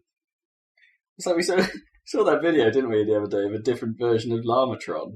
Well, it wasn't Llamatron. Llamatron was a horrific rip-off rip-off of Robotron, yeah. Were they just like llamas in there? Yeah, and it's a lot more entertaining. Yeah. But it's like, we used to play the Amiga version quite a bit. But what we didn't realise is that the Amiga version was a censored version of the game. It was like the PC version or something. It had like proper swearing. When you died on the Amiga version, it just sort of made this wow noise. Yeah. On the PC, it seems to have problems stopping samples until they've played like twice. So on the PC, it goes, wow, fuck! Yeah. That pew pew pew, they're not all the pew pew pew pew. It's just insane. Yeah. This is like an audio-visual assault on the senses every time the level changes. And there were some enemies that we used to think were like a guitar sound when you hit. There's like they hit and it goes brow wow wow. I didn't think that was a guitar sound. Well, it sounded a bit like a really distorted electric guitar to me. But then when you hear the PC version, it's actually someone screaming. It's like ah! Awesome. Man, that game was sweet. I played that far too much. Good old Llamatron. Because the idea is that llamas spit acid, right, in real life. Yes, but they spit lasers. Yeah, clearly. Laser acid. And he has a sidekick, which is a camel, who can also spit lasers. Naturally. So anyway, do you want to talk about Bejeweled? No. Oh, I'll talk Bejeweled Blitz then. We can talk about... It's good and free and addictive, and it has cats that fire lasers from their eyes. Oh, my one doesn't. I'm not making this shit up. Got the Bejeweled on Chrome.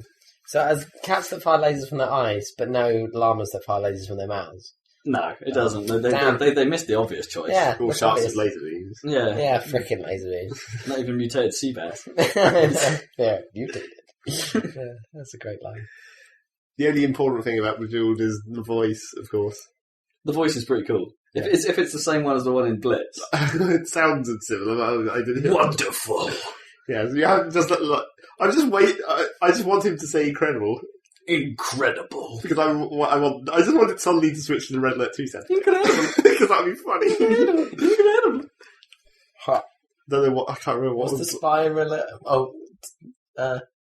Red Alert. Oh, you're saying Red Alert 2. I was thinking Red Alert 1. Oh, right. Yeah. Engineering. Whereas Red Alert 2 is engineering. Yeah. And my personal favourite, the Rocketeers. Yeah. Fuel tanks are filled. Got a steady flow. Right now. Right. But yeah, that voice. At least I have chaff. I can't remember. Like, I was trying to remember what the stupid highest comment that I had was. What would be the point of having He said chaff? unbelievable. Unbelievable. If I've you not were had that. if you were a flak trooper, why would you want to have chaff? Because it's another word for flag. Oh, No, it isn't. It's you could use it as flag. No, Yeah, you could. Chaff is Just fire it at... It's a projectile made of small particles. Chaff is what you stick out the back of your Yeah, but plane. it's still made of metal particles. I expect if you fired that as a plane, it would still fuck it up pretty good. It's like thin strips of metal. It wouldn't fly anywhere. It's like it's designed to... Oh, no. But it flies, because when the firing in Red Alert 2, it comes out in a ball before it explodes. Yeah. So it would have to be... You wouldn't fly directly out of the barrel. I don't know. It just seems dumb. Chaff is a defense against anti-air, rather than something that an anti-air unit would have. It's a defense against locking anti-air. Yeah, exactly. The flak troopers aren't locking locking. anything. So why would they need chaff? Maybe they don't want to be locked by things. Maybe they literally, maybe they They can't. throw it into the air like confetti whenever like they try and get a lock on them. Maybe they just really like a type of finch. Yeah, maybe. Because They love they the love those chaff. chaff. it was like the planes in Red Alert 2 fire missiles, so there you go. It's not coming through the chaff. At least I've got chaff. It's like the flak troopers that are meant to combat the planes are using the shitty technology Yeah.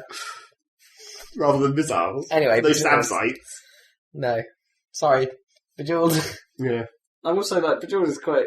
I know it's like we've kind of shunned it really as a game. It's like I've always had a very sort of anti-Bejeweled thing because I sort of don't really think much of a game. I think more of Bejeweled Blitz because I see the point more. And the fact that it limits you to 1 minute of solid, like just go for it type gameplay is actually much more appealing to me, and I get quite addicted to that. Oh, just one more go sort of feeling. And it's like just go at it. I want to type it.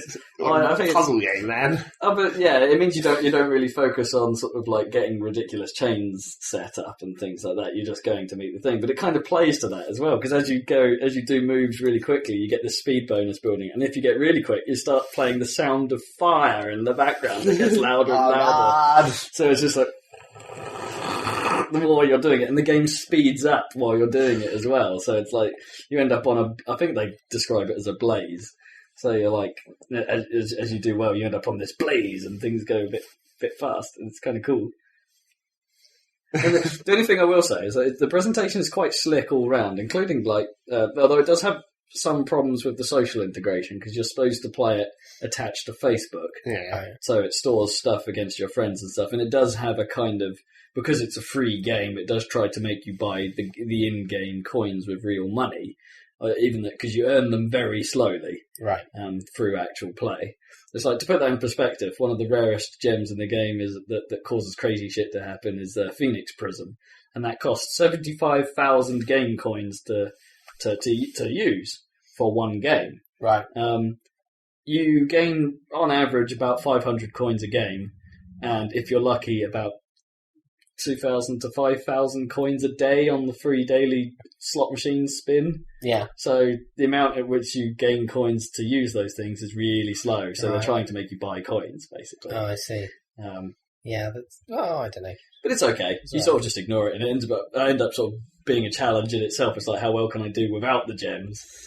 And then, like, every now and then, because the scoreboard, you get like a friend's scoreboard as well that sort of like tallies up weekly. Right. And it's like, and then you have a stat track as well that measures your progress each week to see how well you did and when you dipped and went high. And it's actually quite well made. There's weirdly none of that shit in the Chrome version. It doesn't integrate with anything. It's totally standard. There's not even a button that says Facebook anywhere in the game. The main menu is like classic, speed, and records, and the records is like free items. And there's absolutely no link to anything else ever, and there's no money, there's nothing to buy. There's no buy button or store or anything. It's a weirdly standalone thing. So Facebook Bejeweled might be better then. Well, I imagine. It is obviously a simpler. It's not trying to do anything new. It's like probably the old graphically. It's pretty good. I guess because it's running in a browser. Yeah. But it's just like there's no. It must be like in an old ass version. Clearly. Well, aren't they up to what are they on? Bejeweled 3? Yeah, 3 is the official release. Yeah. I'm not quite sure what they could have changed really between them, but or maybe so that's the thing. maybe it's just like presentation up. I don't know. But the weird thing is that I'm not entirely sure why I've shunned Bejeweled for so long. I think it's because up to this point I haven't played it on a touch interface. Because I cannot remember the name. I think it was called Zookeeper. on the DS. All right. Which I seem to remember playing quite a bit because it had fairly good one cart multiplayer. You know, you could spread it to like 3 or 4 DSs, and everyone could play a game simultaneously. And with one cart. And it was basically Bejeweled, but with zoo animals instead. But it was the first that had the touch system where you just point what you want, a bit like Meteos, and you just swipe it in the direction you want to move it, and that works amazingly well. And I never quite understood, like, after playing that, why any other version of the game worked as well. You know, that was it. That's the ideal way of doing it. And the iPhone version, of course, brings that back, and it's like, oh, I remember this. I remember this being awesome. Yeah. Shit, I'm back in. And back in Bejeweled. There is a slight problem. I think it's not quite as precise using your finger. So every now and then, if you're on a blaze, for instance, it's particularly annoying when it misreads your swipe as like the block next to it or something. It's like, fuck, my blaze is gone. Yeah. I've wasted too much time. So I think maybe on iPad or something like that, where you've got the nice big screen, that won't be a problem. But it's it seems like I don't know if it's just luck, but probably not. It probably is by design. It's a little bit, because stuff just falls down and then changes. No, I don't mean playing. I just mean that PopCap games seem to all work really well on a touch interface. Peggle is great with on the iPhone, and Plants vs Zombies, even on that small screen, it works nice. Plants vs Zombies is ideal on a touch screen. It's great on an iPad, I imagine. Probably perfect. Oh, I hope Plants vs Zombies is on a iTunes Plus. I think it might be. Yeah, so because the reason why I mention that is because I'm probably getting an iPad soon. Yeah, and I want all this shit in big screen. I know Carcassonne is Plus, so I can get that. It'll probably be a while before they upgrade it to Retina. Oh yeah, certainly. They only recently updated it to support iPhone 4 Retina. Well, it was a little while back, but yeah. Well, yeah, and quite a long time after 4 release. Yeah, that's true. Yeah. They got around to it pretty slowly, but it's worth it though. Oh yeah, well, they removed the Michael Jackson zombie and replaced the Thriller one. Replaced it with like Disco Man. Yeah, I noticed that. Out of some kind of respect. Yeah, I suppose. Yeah, exactly. Because they didn't want to suggest that Michael Jackson is now a zombie. Exactly, since he died. That is brilliant, though. Can they put it back in? Has it been long enough? Well, now it should be Whitney Houston, shouldn't it? Anyway, Diva Zombie. So So what were we talking about? Bejeweled. Yeah, that game works well on touch. I'm just saying, as a gamer, it's easy to shun Bejeweled, but don't. It's actually all right. And you can play it while if you don't have anything else to do anyway. You can play it while you're playing World of Warcraft. Exactly. Or waiting for a TF2 to join a lobby. Yeah. Well, they should build that stuff into it. Although, would that violate one of the Namco patent that you can't play a game while you're loading another game? Yeah. The dumbest patent ever. So they have that? Yeah. That's why you can play a little games like Galaga or Space Invaders. Exactly. Or Galaga, not Space Invaders, but while Ridge Racer loads. Yeah, it's a patent, so no one else can do it. It's really dumb until it expires. It's really dumb. It's like I never knew that. There's a few. We told you that before, probably on the podcast, but never mind. Yeah, this information does not stick. Like what's the most famous patent is probably the D-pad, the Nintendo. Oh yeah, you can't make a cross-shaped D-pad unless you're Nintendo. Various other ones, but software which is why the Sony one has to be so odd. Yeah, the Sony one's okay. I mean, it's like a cross but with raised bits. And a gap. Yeah, I don't know. I still think you could do better. Like the Xbox 360 one's pretty good. Well, I don't know. I've got the one that's got the transformy thing, which is better, but it's still not the best. I think like the ones on the DS. Count? Yeah, in a way, because the transforming thing makes it more cross-like. Yeah. Does that not count as Maybe patent they're getting away with it, yeah.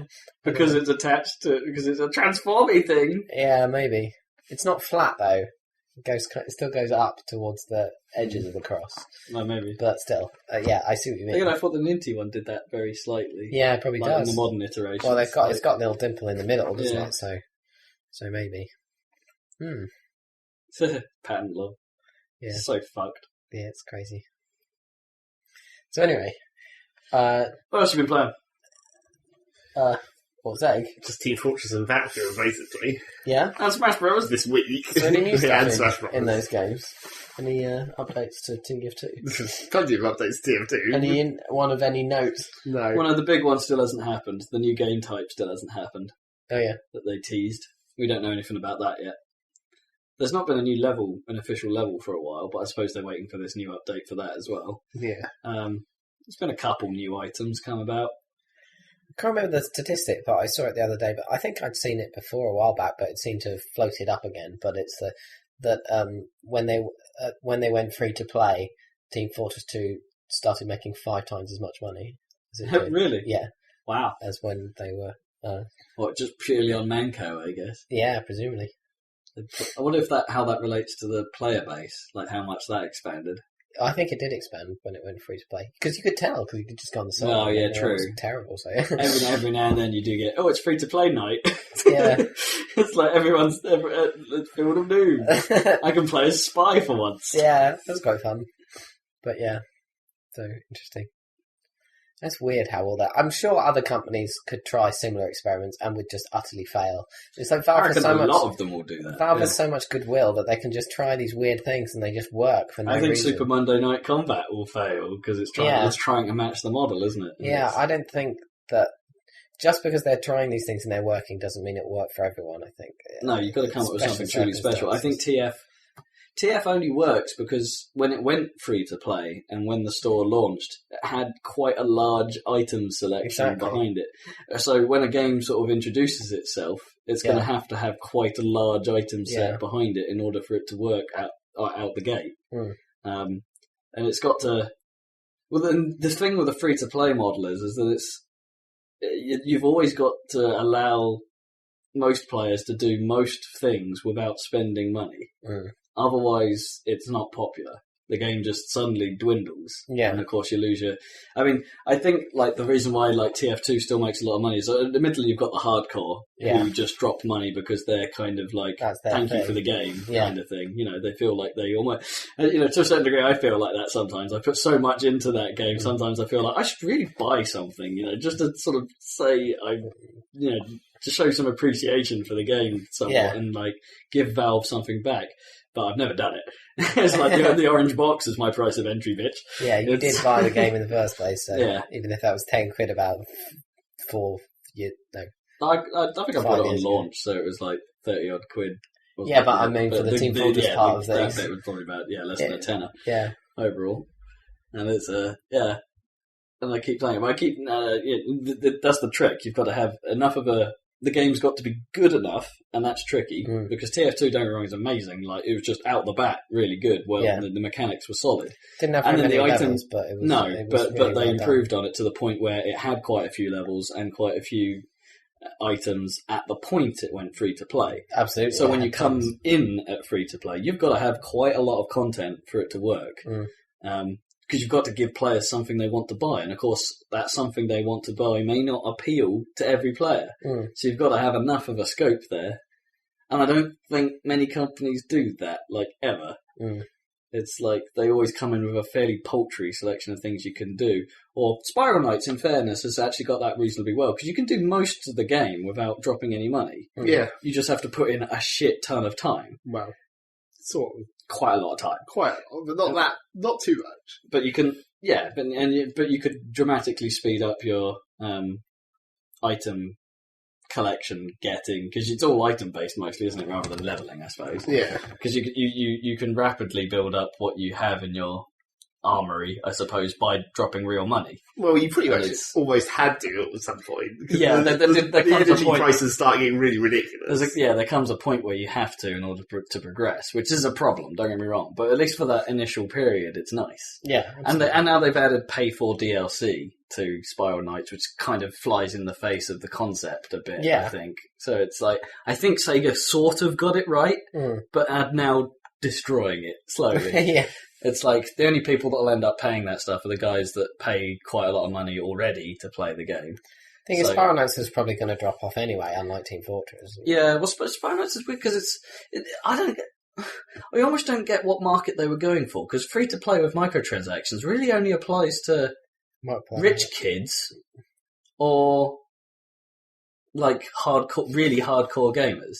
You know, the guys that don't mind dropping a reasonable amount of money on this one game, because it will add up to more than a normal game. To be honest, if you want to progress through one of these things, That's what they're hoping. Anyway. You know, like the MMO market. You know, for instance, you're paying a subscription. You're paying a lot of money to play one game, which is something the rest of the industry doesn't do. Yeah. And so, your free to play game has to be really good to get people to do that level of commitment. Or you're just a rich kid that can confuse their parents into buying more shit.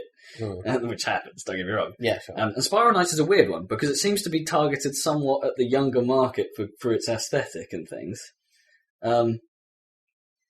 So it's basically shutting off a large part of that idea. So you're limiting yourself to the rich kid market, really. Which, well, I don't know, because like... It's arguably. And maybe there might be sort of like an attempt, a sort of perhaps misguided attempt to make it more acceptable to the female audience who aren't into all that fantasy knifage. Maybe. But it's amazing how successful the slightly cartoony look is. I mean, if you look at World of Warcraft, that's a slightly cartoony look. It is getting increasingly cartoony with the pandas. Yeah, but like, look at something like Kingdoms of Amalur. That's not really for kids, but it's, It's very bright. Yeah, it's quite bright. And very bright colours. It seems to be quite common these days, along with the... But that's not an MMO. That's like... No. And it's just a one-off purchase, isn't it? It's like Skyrim. It's a nice contrast with the kind of grittiness of Call of Duty and stuff, I think. So, yeah. Maybe, but I don't know. I think it's a weird market to go for. I think you've got to go... I think if, like, Final Fantasy XIV, for instance, if they did that well... Yeah. It was 14, wasn't it? Yeah. If they had done that well, I think that's the perfect market for a good MMO, because you've got the Final Fantasy fans, which are enormous in their numbers, potentially going for it. You've got the it's not really violent enough to sort of put off the sort of it's fairly kid friendly, let's be honest, because yes, there's knives and stuff, but there's never like decapitation or like blood and gore going everywhere or swearing or any of that shit going on. Yeah. And it's normally backed up by a fairly good story, so you actually like sometimes catch the intellectual market. I know that's a sort of weird way of describing it, but you get the people that enjoy a story as well. So actually, in actual fact, the market for an FFMMO is really, really big. Quite probably broad. Nearly as big as the Star Wars market. Yeah. And it's and yet they obviously Square Enix don't know what they're fucking doing. It's like if they gave it to a house that could build a decent free to play MMO, really talented one, and Square Enix just let go of the reins, I think they could perhaps be onto a complete winner. Sure. But it's you know what I mean? It's all about the market in MMO and free to play land, and no one seems to really get it right that often. Yeah, but when you do, it's great. But it is quite a rare thing. It's difficult, and I think most people miss the ball. You just missed the ball. Yeah, it's easily done. Is that a Robism? No. I don't know. Well, I'm trying to remember what the actual phrase is. Drop the ball? Drop the ball. There you go. Missed the target. Missed the target. Drop the ball. Just combine them together. I just missed that ball. Got that. Yeah. Right, shall we move on to what you've been playing? It's like dropping fish in a barrel. It's quite fun to do. Just drop that fish in that barrel. There's another fish in there. There's another thing that I remembered from news. Oh, yes. That we did talk about in GDC that I didn't even know was at GDC until I saw someone link it in IRC land. They did a demo of Cloudside 2. Really? Oh, yeah. Like gameplay. Like literally someone actually played it. And? Well, I've only watched the first 7 minutes of this like half-hour video, so I haven't really got into it yet, but I don't know, it looks like a first-person shooter, I guess. Does it look like PlanetSide? Or does it just look like a generic? There's like, PlanetSide was so old that it can't really look like PlanetSide at this point. It didn't have much of an aesthetic of its own, did it? Well, it's just like guys in purple armour. Well, it was just like purple colours, really, and red dudes, and like slight shape differences. Yeah. But back in like PlanetSide 1, it was like everything was. Basically, didn't make any sense militarily because everything was just like painted in like 2 primary colours. Yeah, like everything on this team is going to be painted blue and yellow, and everything on this team is going to be painted red and black, and everything on this team is going to be painted purple and green, regardless of what camouflage or anything or any reason. Yeah. So yeah, it looks like, and obviously now that it looks more modern. It's like everything is still painted in various colours, but not like straight out of paint bucket style. This actually looks sort of like metal with paint on it. Yeah, like the Covenant or something for the purple guys. Yeah, I guess I didn't really see very much of the purple guys yet, and he was fucking around with the day-night cycle because there's a day-night cycle. Yeah. Which I guess will kind of be awesome from a constant battle perspective. It's like doing night assault. You just always have this like fantasy of being like the dropship pilot who gets to drop off all the awesome soldiers into battle and stuff. You bring that up. Yeah. Except that's just not cool. What's not cool about that? Really boring. It's not boring. It's awesome. You just fly in a straight line and everyone jumps out. It's like piloting a transport helicopter in Battlefield. Your job is to not crash. Yeah, that's quite funny. And then everyone just jumps out and parachutes to where they need to go. I don't know. That can work if you have gunners, though. That could, I do remember there was towards people and stuff. If you're doing that. Yeah. I do, if you have proper comms and you're doing it right, then I do remember like in previous Battlefield games that's been kind of entertaining. That's kind of fun, yeah. So maybe the dropship would have to have like a gun or two. Oh, it definitely should. But you never land. You just hover.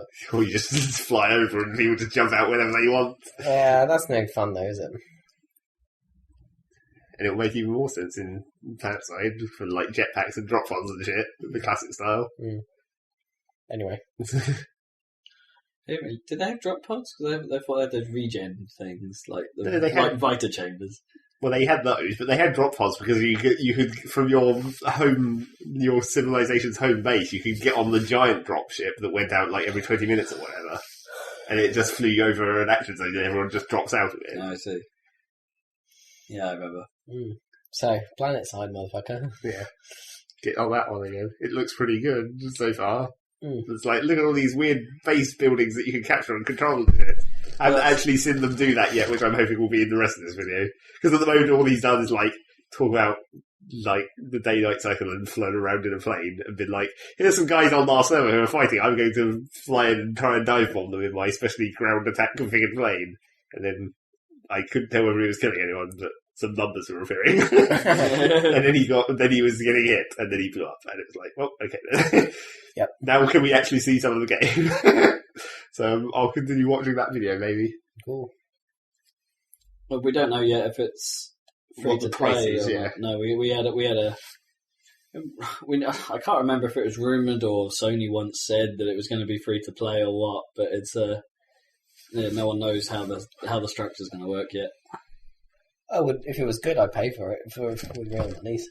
Yeah, perhaps. Up front, probably. The problem I have with subscription stuff is it's no cheap enough for me. I think £15 a month is rich. Well, that is not very many things are that much. That's like a they've come down a little bit now, haven't they? That's like WoW, isn't it? Yeah, WoW started at 15. Yeah. I don't know what it is now, but Eve is the only one that's still like 15.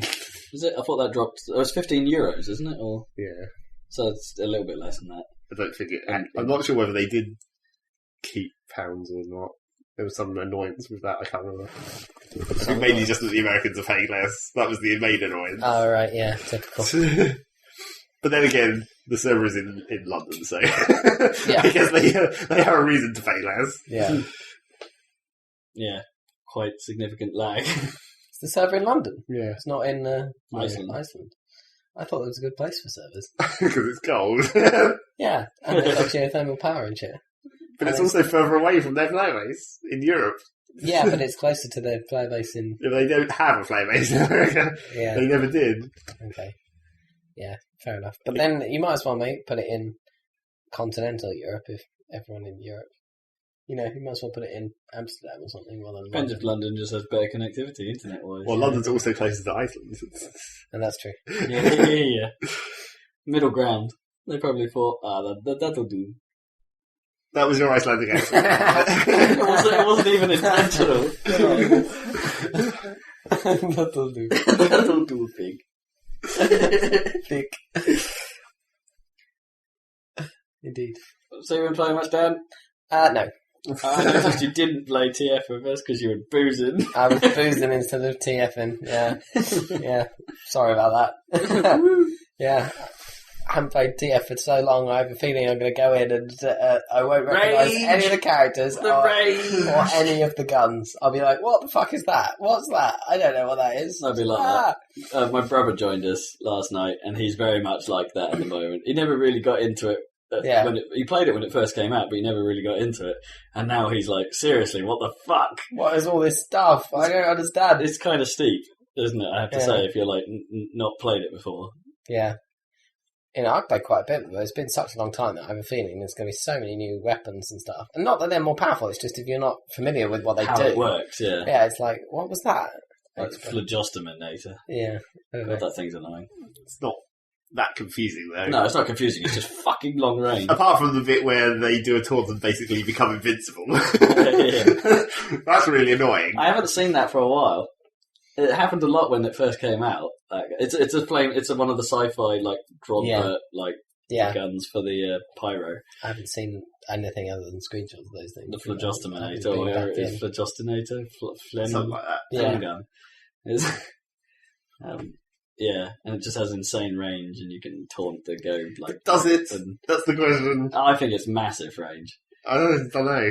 Sometimes I've been caught by flames from miles away as well. Oh, true. The flames do seem kind of dodgy under lag conditions, but it's or normal conditions even. Yeah. It's like, but maybe it's. I think maybe like it has the flames have a travel time. I think then it takes a little little while for them to reach full range. Yeah. Whereas that thing probably doesn't. Maybe. It's probably just maybe flame in your face. Don't know. Or just pure heat in your face, I suppose. Yeah. And it's also quite annoying that even the blue team's one is red. Yeah, that is annoying. They usually change that sort of thing eventually. Or give it a slight hint, don't they? Like how a blue person on fire has like a bit of blue flame to him, doesn't he? Whereas the red guys on fire are almost entirely orange. Yeah. And it's they haven't done that with a flame gun. But it's not like the regular flamethrower has different coloured actual flame. It's only when the person catches on fire. I suppose not. Maybe that should as well. Yeah, maybe. It just seems more annoying with this one. Well, there's more view obscuring with the new one. Somehow actual flame is is sort of easier to see through than this ridiculous red glow. Yeah. Yeah. Yeah. So we're done. For me? Yeah. Yeah, well, no, yeah, I haven't played. Yeah, well, no, yeah. I know, I've been, yeah, moving and, working and, not playing games, but I have Mass Effect 3 downloaded, so next time, plenty for me to talk How big about. is it? 10 gigs, I think. Standard. Wow, half the size of Rage. Yeah. What with all those mega fucking textures? Yeah, Rage is like 20 gig. It was ridiculous. What was the biggest one what was huge that I downloaded recently? On Steam, I can't remember. Something was absolutely epic. Oh no! I know. What was massive. Fucking Shogun, which I finally played. It was enormous. I can't remember how big it was, but yeah, I will get onto that. By the way, because you got it for my birthday, and it's like halfway through the year. It was like when I had the demo, and I was like. Dad, you can play this, and then you were like, "Yes, I'm going to," and then that didn't happen. But now I've got loads of time because I'm not commuting, so I can spend time in the evenings to play games. But first things first, Mass Effect and more Skyrim and stuff, and then and The Witcher 2, and let's finish Portal 2's co-op. Okay, we can do that now. So anyway, nothing from me, but coming soon, attractions. I want to talk about something controversial now. Controversial. Fitness. Don't know if that's controversial. It's controversial for me. What's the controversial? What is your definition of controversial? As in me doing fitness type things. I don't know if that's controversial. You've done like kickboxing, haven't you, and stuff? All kinds of... Well, I suppose, but I'd still consider couch potato status and like my golf thing. And shit. Golf doesn't really count. You walk a long way. I guess. Yeah. Breaks. Yeah. And laughing at other people's shots. It's aerobic and not, what's it called? Anaerobic. There was that stupid, ridiculous thing on the BBC, like, the other week, wasn't there, where it's like, in actual fact, we've done this research that says that you only need to exercise for, like, 30 seconds 3 times a week, and that's enough.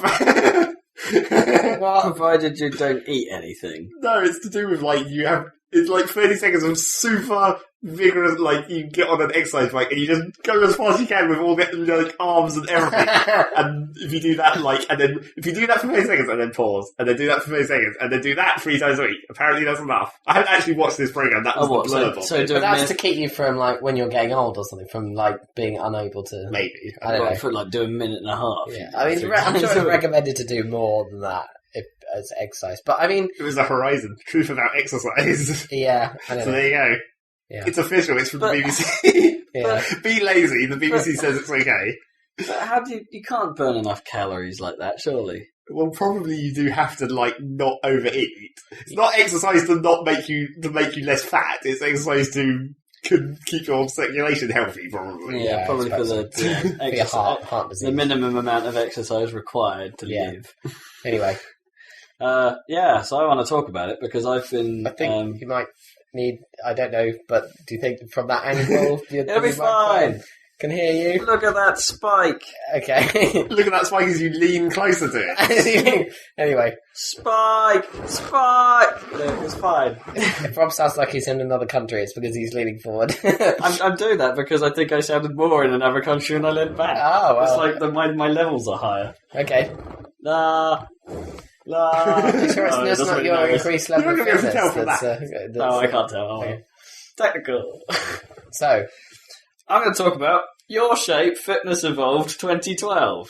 My shape? What shape is that? That's what the game's called. It's called Your Shape. It's a shit name. They should have just called it Fitness Evolved 2012. That's a shit name as well. Yeah, but the first game was called Fitness Evolved. It's just like Halo Combat Evolved, but this is Your Shape Fitness Evolved. Yeah, basically, it's a shitty subtitle. I should have called it Exercises 2012. Exercises. Kinect Fitness, there you go. Well, they already have a competitor in EA Active. Yeah, like, which is they stole the good name. Yeah, EA Active. I suppose Active isn't a bad name, and they probably didn't want to call it Fit really because it's the word fit is now sort of associated with We Fit. We Fit, not We Fit. We Fit. I don't think people using an Xbox associate it with We Fit that much. Maybe not. I'm not sure there's much crossover in that market. But they kind of reinvented the sort of games for fitness thing after basically DDR. And then no one cared. It's like, if that was a fad for like a year or two. True, because now it's completely gone. Because its actual benefits were kind of, we're always a bit skeptical about. It's kind of interesting as a concept, but the advice it gave was dubious, and the ratings, the sort of measurements it gave were kind of odd. The sort of science behind it didn't stack up. Plus, there wasn't much to it, really. When you sort of boil it down, there wasn't really a lot there. Mm. It's like, sure, they made it better with Wii Fit Plus, but it wasn't really a complete package. Mm. It never was. It was just kind of, oh, look, you can do this now. And it sold the fuck ton. Like, kind of unworthingly, really. And they never did anything with the... Unworthingly? Yeah. That's a good word, that is. These words originals are unworthingly. Unworthingly. It was unworthily... How would you say that? Unworthy? What? In that it did something, but it wasn't worthy of it. Okay. Did something... That's why I said unworthingly. Yeah. Unworthy of it. Yeah, I don't think you have to add some other words. I don't think there is just one word that means that. There is now. Unworthingly. Unworthingly, yeah. Coined. Bitches. Anyway, I'm extending this language. But I have to say, I've been using this Your Shape Fitness shitless Evolved. Name. Shitness Evolved. Shitly named 2012, which is the second of the Of the Ubisoft Shitness of the shitness games. Right, okay. And it's, but actually, we're calling it shit. I'm just saying shitness here, but it's actually pretty good. I have to say, I'm quite impressed. What kind of exercises does it get you to do? It is mostly aerobic. I'm not going to sort of lie. So it's jogging on the spot and stuff. That's one of the options. Okay. Yeah, there is a jog on the spot thing, which they've it was kind of a marketing ploy by them that they kind of advertised it as the run the world feature. Oh, okay. So you don't. Although even that's kind of a bit weird because you're not really running the world. You're running. It tries to put you so that you know how Wii Fit had the kind of islands that you ran around and you ran around set routes as a vain attempt to keep you distracted. Right. This game's attempt at keeping you distracted is to make you run through very bleached out, the sort of like almost Mirror's Edge style city look. Right. Like very basic rendering of like famous cities, like the middle of them and stuff, and it will tell you about the landmarks as you run past them, and things like that. It'll tell you a bit about Madison Square Garden and make a terrible name about how it sounds a bit like how it's known as MSG, and then relates it to the food MSG, right? The food ingredient. It's pretty corny in places, but that's its attempt, and it sort of works. You sort of stop thinking about it, and you just sort of go, "Ha ha, that's terrible." And but it serves its purpose, and it's working in a strange way. And they also throw in these like mid-run challenges, which are kind of interesting. So it's like you've got to run at this speed or assumed speed for this amount of time. So it's like it acts as a bit of interval training and things like that in the middle. And knees up challenge: how many times can you get your knees above a certain point within this time period? And you'll score extra points if you do so. And so it's got that. That was its marketing ploy. It does say the same things each time you run, though, so it's like it loses its point. And it's got like New York and London, and that's about it. And they're not really running the world. I guess you're running these very specific areas. Right. It's got a load of neat warm-up games that are kind of cool. The most famous one that came back from the original was this Wall Breaker game, which is really cool, actually. Simple, because you literally just punch in front of you the block that's lit up. Trying to avoid the blocks that turn red. So it's basically like a really strange and unfocused like kickboxing training. You're never punching straight, but it's kind of cool actually. You sort of get into it, and the more you break, the more time, the longer it lasts. So the better you get, the more it forces you to do. And it gets more complex the harder difficulty level. Eventually, there's stuff to duck under, and and it works surprisingly well. But when you move on to like the majority of the like workout, you move away from the gamey stuff. Like the serious workout stuff is mostly aerobic. Like it will have you jogging on the spot, flailing your arms around like things. It will be like having you do lots of sumo squats that then jump into some sort of leg curl, and things like that. It's quite intensive. But generally, the pickup is really good. Like the fact that it's Kinect means that the game can give you really good feedback most of the time on what you're doing wrong. Like if it thinks you're like getting tired, for instance, and it will notice your knee is dropping, and stop scoring you on your knee raises and things like that, and say lift it higher. Yeah, you got to do it. And then as soon as you start doing it, it goes, yes, that's better. And so like that. So the vocal feedback is really quite good in the majority of the time. There are some exceptions. Okay. And this one's fantastic because you'll hear it every time you do it. It's like the most easy thing to reproduce in the game.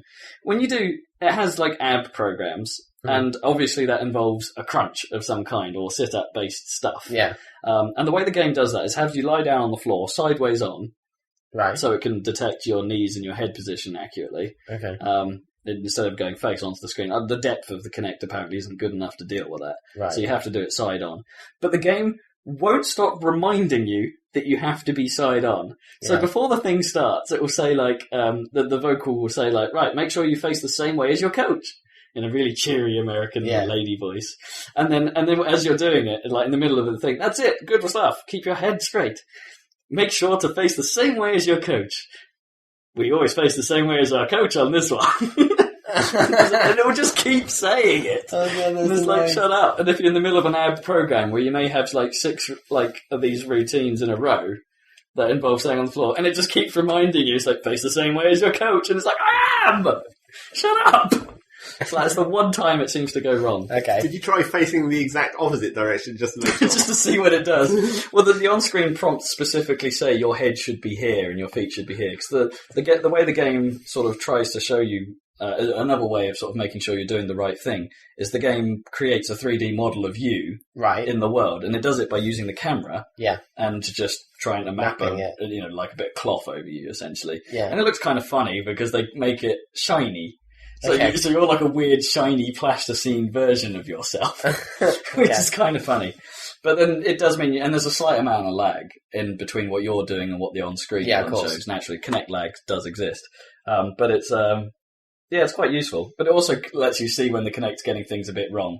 Because the one I have the most problem with the pickup is the crunch one. Like, even if I'm facing the same way as my coach, it still occasionally thinks I'm in the floor. Yeah, like, and just moves me around. One time I was flying, and it thought my head was constantly above where it could possibly be, and just wasn't registering anything. Worse than that is when you sort of disappear off the game completely, because the game has an automatic response to it losing you, which is to sit there for a few seconds and the vocal will go, "Hang on, I've lost you," and then the game will automatically pause after a short period. And it's like, when you're in the middle of a routine, it's like, fuck. Because you've got to get up, you've got to stand up, make it recognise you again, and then push the resume button, get back on the floor, because it won't like count you in again, and just go back into it. And it's like, that's really not. I had that happen to me like 3 or 4 times doing a routine. One time, that's fucking irritating. Yeah, that's really. And one time, in fact, it fucked up the interface, and that it couldn't pick me up again once I stood up. Oh. Which was a bit of a problem. So it essentially you have to walk out and walk back in. I had to walk out of shot, make it complain again that it had lost me, and then walk back in, and then it picked me up again. Yeah. And I could start again, and then it promptly broke again a few minutes later. Oh, great. It's like, so it wasn't good with the crunches. Some days it works perfectly, don't get me wrong, but every now and then it has a complete wobbly with the crunch system. Yeah. Which is a shame. Because that is really the only massive flaw that the game has, is that exercise in particular. Everything else is pretty good. It's got a nice suggestion mode, which is worth following. And so one of the first things I did was to put in an objective, as it calls it, and you tell it what you want to do. It gives you a little quiz. So it's like, I literally said, I am a couch potato and I want to lose the muffin top. Right. So those were the options it gave me that seemed most appropriate. Fair enough. It goes, right, you need to do this 3 times a week for at least half an hour, with at least half an hour of activity. That excludes menu time, specifically. And carry on with this for 4 weeks and we'll see where you're at. Mm-hmm. And it's like, and then it flags up a load of like activities in the menu that it thinks would be suitable for your goal, and at the intensity level that's suitable for you. Mm-hmm. And it's like, oh, that's pretty cool. Yeah. So you stick to the flagged ones most of the time, and they're just about what I can manage most of the time. So it's well pitched. Like, by the end of like an 18, like most of them are like 18-minute shape and burns that it suggests, which is a mix of cardio and the area of your body that you pick from the menu. And they last about 18 minutes most of the time, and they're like, by the end of that, I'm dying. Yeah. It's like, fuck it out. And then at that point I realised, oh shit, I've still got to do 12 more minutes before I meet my half-hour quota. Fuck! It's like, it's proving just how unfit I am. Yeah, but it gets easier. In theory, it should get easier as I go along. It's like I think that genuinely works. Yeah. And also you get more like used to it. You get like endorphins and stuff from exercise, and then you're like, oh yes, I shall do more. At first it's like, oh god, I can't do this. I've never really had the good exercise feeling that people talk about. But at the end of exercise, I just feel, fucking hell, I feel horrible. I do not enjoy that. I hate that feeling of, especially, and I'm not too bad with the feeling of being physically tired, like my muscles being aching and things like that. I hate the out of breath sensation. Right, yeah. Like when you've been doing a lot of cardio stuff and you're like, I hate that so much. Yeah. Like, it's horrible. But it's an unfortunate necessity. Yeah. Of like, it's just the way things work. Yeah. And I just don't like it. And I can't get over that, so I'm good. But saying that, other than the week where I was a bit ill and then managed to cough so hard that I hurt my back for a few days, quite badly, I've stuck with it, doing it every other day. Cool. And it's like, that's something I can't say I really did with Wii Fit. I didn't stick with it quite this religiously. Admittedly, I've had more time perhaps to do it. But even so, it's obviously got some kind of hook to it that's... Yeah, there's something about it. It just works. And there's much more to do than Wii Fit. Like a typical routine, for instance, that you say, is one of these 18-minute sessions. Yeah. There's usually about 6 of them per category. So you'll have like your main ab workouts, which just do the abs, but then you'll have, as I say, these shape and burn ones that go with them, and there's about 6 of those of various intensities and lengths. And then there's always the extreme training option on the end, which is like more than half an hour often at maximum intensity. Yeah. Should you really wish to go for it. If you feel like it, yeah. Yeah. And the game even has specific like boot camp style ones as well, which are like really intense, really long sessions, and like what they call the sports preparation mode and things like that try to do. So the variety of the actual activities the game gets you to do is really quite big. Right, okay. Like the way it sort of organises a routine is you'll go into it and it splits them in, well, I say a routine, a program, we'll call them a program, because the game splits them into routines, what it calls routines in the middle of a program. So you'll do and those are in 3 parts. So you'll do one exercise, then a bit like a short break while it shows you how to do the next one, like with a little call out little animation of someone doing it, and then you do that one, and then you do a third one, and then you get a slightly longer break at the end of that, and that's called the end of the routine. Right. And then it moves on, the screen rolls up, and then you get the next set of 3 exercises that it's going to make you do, and things like that, and it carries on like that. So an 18-minute one, for instance, will have about 8 of these. So you've done like 24 odd. 24 different things by the time you reach the end of it. Not necessarily different, some of them repeat depending on the routine, but but it keeps you going. And it's like, in a way, it's a nice way in my head of knowing how far I've got through it, so I can sort of like do the stupid thing and put a percentage marker on it on my head so it doesn't sound so bad. It's like, oh my gosh, I'm like 50% of the way through. That's good. I can do this. And then, like for me, like the golden mark is when there's a timer on screen as well. That's like the approximate time to finish, right? As well, which is really cool because then when it comes down to the 3-minute mark, it's like, oh, thank God, I can do 3 minutes. Yeah, that's fine. I'm gonna get there. Like when I hit 3 minutes, it's like I'm fine. I can finish this, which is kind of nice. It's like I just like the whole aesthetic as well. It's really well put together. Like the very clean sort of. It's kind of clinical in places, but it sort of pops things up depending on what you're doing. So the cardio area is different from the toning area, for instance, like very slight aesthetical differences. It gives you a percentage score on how much you nailed of the particular exercise. It gives you a score as well based on like if you can perfect chain moves together. Oh, cool. And things like that. So it's kind of appeling to the gamer in me to kind of chain stuff together. Gamification, Yeah. And it just all works. The whole thing is it does, the visuals do what it says, and it informs and distracts. So you're like actually kind of entertained a little bit by what's going on. Has this really neat effect when you go out of Kinect's range, because it sort of cuts off the image of you, but then makes it go all fuzzy and sort of like the particles start peeling off from where it can't see you. Yeah. And so it's really obvious when you've gone out of sensor range, and it looks cool at the same time. Awesome. So it's like, a lot of the workout areas happen with like blossom flying by and things like that. So when the camera shifts to another area, like you just get these little blossom leaves and nice and calming. When you're doing the sort of, it's got Tai Chi in there as well. So when you're doing that, it makes it so you're standing on water during a sunset. Oh, cool. And things like that. It's just really nice presentation. And I'll even go as far as to say the sound is good as well, because the way the interval training is designed, it sort of tells you beforehand what the BPM is of the thing you're doing. Yeah. And it'll play like dance music to go with it to sort of say you should keep to this rhythm and things like that as you go through. Mm-hmm. But there's actually really quite a lot of variation in the music. It's like it's all the same sort of stuff. But when you start listening to it, it's like it never plays like between 2 routines at the same speed, for instance, then the next one will have a different mix of the same sort of song that you had before. Mm-hmm. So it's even that's well done. Awesome. And it's like, so it's actually really quite an impressive package. I would recommend, actually. It's like, I've never said that about anything remotely fitnessy before, but this works. Okay. For Kinect then. So 360 only. It wouldn't make sense on any other platform. Yeah, I don't suppose you could get it for Kinect for Windows. No. Yeah. But yeah, I just had to bring it up because I've been playing it. It's a game, technically, I suppose. Yeah, well, it actually works, and I'm sticking with it. Okay, so good to hear. I will inform you if I find myself giving up. We'll see how long that works. No, you won't. That'll just be I'll probably forget, Yeah, maybe it should be your guys' job to remind me. Like, it's like, how's it going? I'm still on it. That's good. Moving on. I think we'll leave that to Naomi, probably. Yeah. But yeah, good stuff. Trying to think. I'm sure I had another flaw in my head. Actually, I think I found there was another bug that I managed to make it do. Oh, right, yeah. But I want to talk about the menus actually in a strange way. Okay. Because you know how you envisage using a sort of like a hand gesture interface.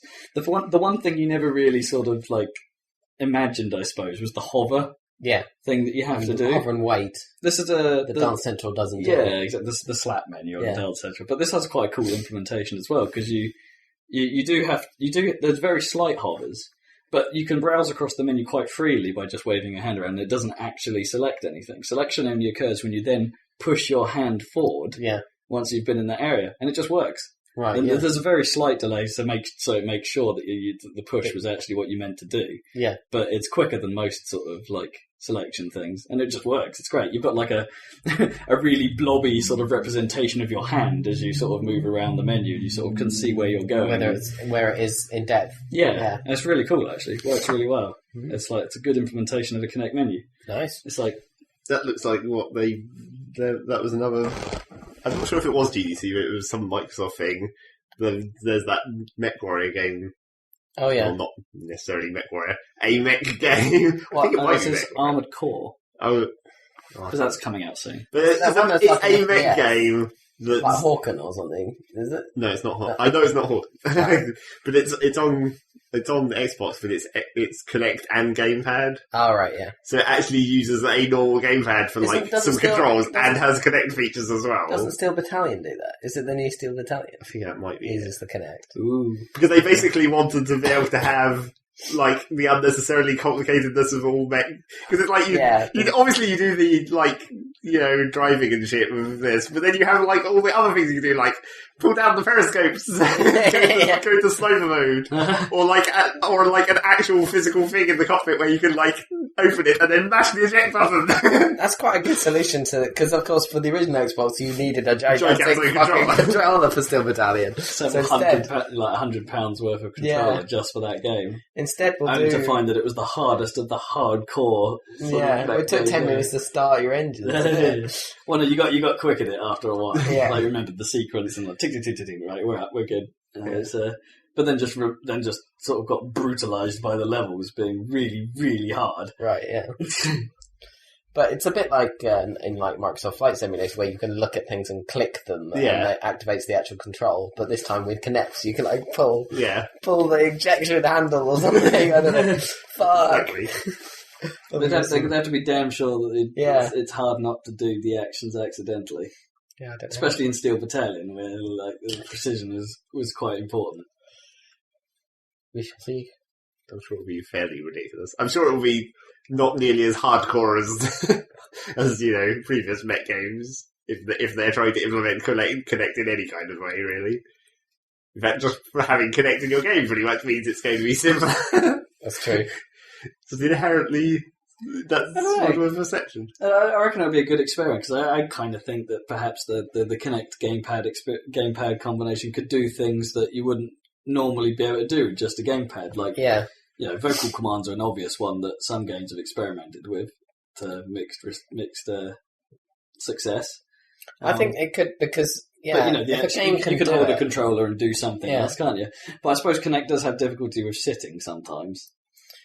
Yeah, they're working on that stuff, aren't they? Yeah. But it seems like Microsoft have been trying to, well, at least initially with the initial Kinect push, and even recently, it's like, you are the controller, you do not need a controller. So they're trying to push developers away from doing something that could actually be cool. That could actually work, yeah.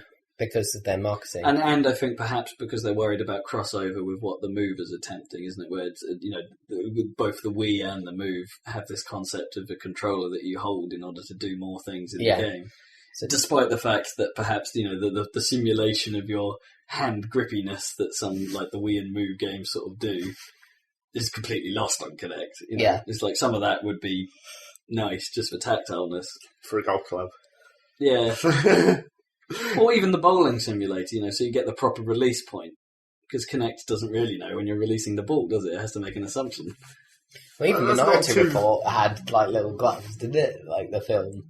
Oh yeah. You had to wear 3-fingered gloves, didn't you, for those? Where it was like these, your thumb and your.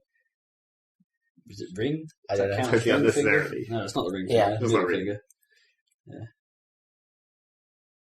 It's like, why would that need that? I don't know. He doesn't actually touch the screen. He pinches, doesn't he, and stuff to grab it's like a hollow screen, isn't it? So it's like a hollow screen, so I suppose he needs it perhaps for like some sort of camera to be able to pick, because the time, I suppose, the closest thing they had was those IR things where there'd be some reflective point on a glove or something that a camera would see, and that would be how perhaps they're thinking, this is the future, we'll build on that. I suppose multi-touch capacitive touchscreens didn't exist, and obviously like Kinect style functionality didn't really exist. Or maybe they're like magnetized or something, so it's force feedback. Who knows how that would be cool. What, you get haptic feeling haptic from hollow mid-air. screen, yeah. Yeah, awesome.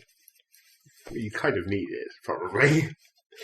That's the classic problem with that kind of interface, particularly with holograms. It's like, if you don't have something you can touch, that just makes it difficult. There was a video on Reddit today, which was Microsoft research, and they hadn't really solved the problem. They were just demonstrating what it would be like if they had solved the problem. Okay. But it was like, what would happen if you reduced the latency on a touchscreen, and how much more natural it is when you move something that it doesn't lag behind. Oh, I see. And how much more natural it is to like draw a squiggly line when it actually is 1-to-1, so that even if you move your hand at 1 meter per second, your finger at 1 meter per second, it still tracks it. Whereas currently it doesn't. I think it's pretty good how it is, but it's like 100 milliseconds, so it's actually quite long. Yeah, that's quite a lot for a gamer. Yeah, 100 milliseconds is quite epic. So they were demonstrating what it'd be like if it was 1 millisecond. It's like, this is pretty sweet. I hope they can manage to do this in the next. Oh, definitely. Although we've got the ability to do it, and a lot of people don't notice it, it's one of those things, isn't it? I think once you've found something better, you understand what the difference is. Yeah, but because we haven't really had a difference in the tech since it came out, no one's got anything to compare it against. Yeah. So everyone thinks it's fine. I still think it's amazing that when I marvel at I know it's obvious now and all touchscreens do it, but the fact that you can shake your finger about, and when you stop shaking on an iPhone, when you're dragging a page around, where your finger is where it was on the screen initially. Like, it tracked it perfectly. Like, if you put your finger on a certain point in an image and then you move it around really quick, and then it hasn't lost it. Oh, I see. Yeah, it hasn't drifted. Yeah. I think that's really impressive. I mean, I suppose does that work on iPhone? Because presumably you have to stay within the screen boundaries. Yeah, you would. You do have to stay, but I still think it's quite cool that it. Because the only way to truly do that is to have the entire panel, regardless of other stuff in the way, be touch responsive. Yeah. Kind of like how Microsoft want to do that in Windows 8, to have sort of like out of... Was it that? Was it Windows? Actually, now think about it, it might have been like WebOS or something like that tried to do it. But anyway, there are companies experimenting with bezel touch. So you like a drag from outside the screen, for instance, means something different. Oh yeah, sure. So the whole bezel is a touch screen, and there's no dead zone. Yeah, or not a touch screen, but touch sensitive. Touch sensitive area, yeah. So so there is no dead zone, meaning that there's more more responsiveness and less accidental stuff. In theory, I suppose that means it depends how much they make the outer bezel do, because presumably you've got to hold it somewhere. Yeah, exactly. So it's yeah, they must have to ignore. There must be a problem there of getting it to ignore certain things. Ignore the giant thumb in the corner. Yeah, touchscreens. Oh yeah, tablets. Pills. Pills here. I'm grabbing pills. Bill. Was it? There's that one thing that Coach said every now and then in Left 4 Dead 2. He's like, I know one thing. I'm grabbing pills. Yeah. Oh, yeah. We should play that as well. Yeah, that's true. That is true. We never played enough. We just need kippers and we'll have 4. Has he got? He's got the Xbox version. Oh no! If he gets PC, we'll be sorted. Well, for a team, sort of. We don't want to be us 3 and one random dude. No, off the internet. Although that can be funny. Randoms do make that game kind of both entertaining and frustrating at the same time. It's just like, what the fuck is that guy doing? It does lead to some hilarious conversation. Or we just leave him to die at the tank, you know. Like, bye! Bye, see ya. So you been playing anything else, or is that your lot? Pretty much. Still a bit more Rage. Mm-hmm. Getting near the end of that. My opinion hasn't really changed. I did meet some Russians. So, there's still more gangs to discover, as it turns out. Random British gang. Russian gang. You come across the Russians, the Gearheads, as they're called. Plenty of John Goodman, or a little bit of him? No, I think John Goodman's only at the start of the game. Ah, right. Shame. So yeah, he's not in it anymore. Most of the cast basically changes at the sort of like 2/3 point. Okay. So there's no John Goodman. I've done all the races now. Well, because I've got the achievement for it. Mm-hmm. So I hope that's all the races. Yeah. So I've got a fully tricked out ride. And it's raw. It's ride. So it's yeah, it's still good. Gunplay's still solid. I think it's possibly suffering slightly from being. I know it's weird me saying this, but it might actually just be too long. I'm Really? like 12 hours in. Yeah. And there's still quite a bit left. That's kind of classic, isn't it? A bit more, because they tend to be 8 hours now, don't they? Yeah. Like Syndicate's probably about that. Maybe, I think I've just got used to it now. Is the problem? Yeah. It's like Bioshock. I felt the same way. That took me like 10, maybe 12 hours as well. But that has RPG elements. True, but it did sort of start to feel draggy a bit. Yeah. And there is a lot of backtracking in. Or a reasonable amount of backtracking in Bioshock, because to clear an area you kind of have to go around the houses a bit to like do everything that's there. Because I kind of felt that Deus Ex Human Revolution felt a little bit short, but I think that's just because Deus Ex, the first one, was so incredibly long. Yeah, it was really very long. But yeah, it's I don't know. The races do get more interesting towards the end, thankfully. There seems to be more tracks and then fewer races that use them. Yeah. Weirdly. It's like, so at the start of the game, you seem to be doing all the races on like 1, maybe 2 circuits quite a lot. Mm-hmm. And then towards the end of the game, it was like, oh, here you go, have a load more, have quite a few more circuits. And, and there's one race on them or something. It's like, there you go, you're done. All races complete. Yeah, that's a bit weirdly paced. Mm. But it's, yeah, it's kind of neat. I do like the setting of Rage. It's quite nice. I'm always pleasantly surprised by things in it. Is the nice thing. Sort of like, that's actually quite good. Well, that's quite good as well. It's a surprisingly pleasing game. I'm not entirely sure where a lot of the criticism comes from. Is my thing. Like Rage kind of had that critical reception of being, quite pretty, but not much there in terms of the gameplay. It's just because it's like it's fine. It's it's kind of classic, I suppose, in gameplay, but I'm not entirely sure what's wrong with that. There's nothing wrong with that, yeah. If you know what I mean. It's like it may not be pushing many boundaries in terms of the gameplay, but it's well put together. The gunplay is fun. Yeah. And it's hard to fault, as I've said Maybe before. it's just because id Games used to be this big, epic event when they... Maybe, now, but I think that's kind of unfair on them, really.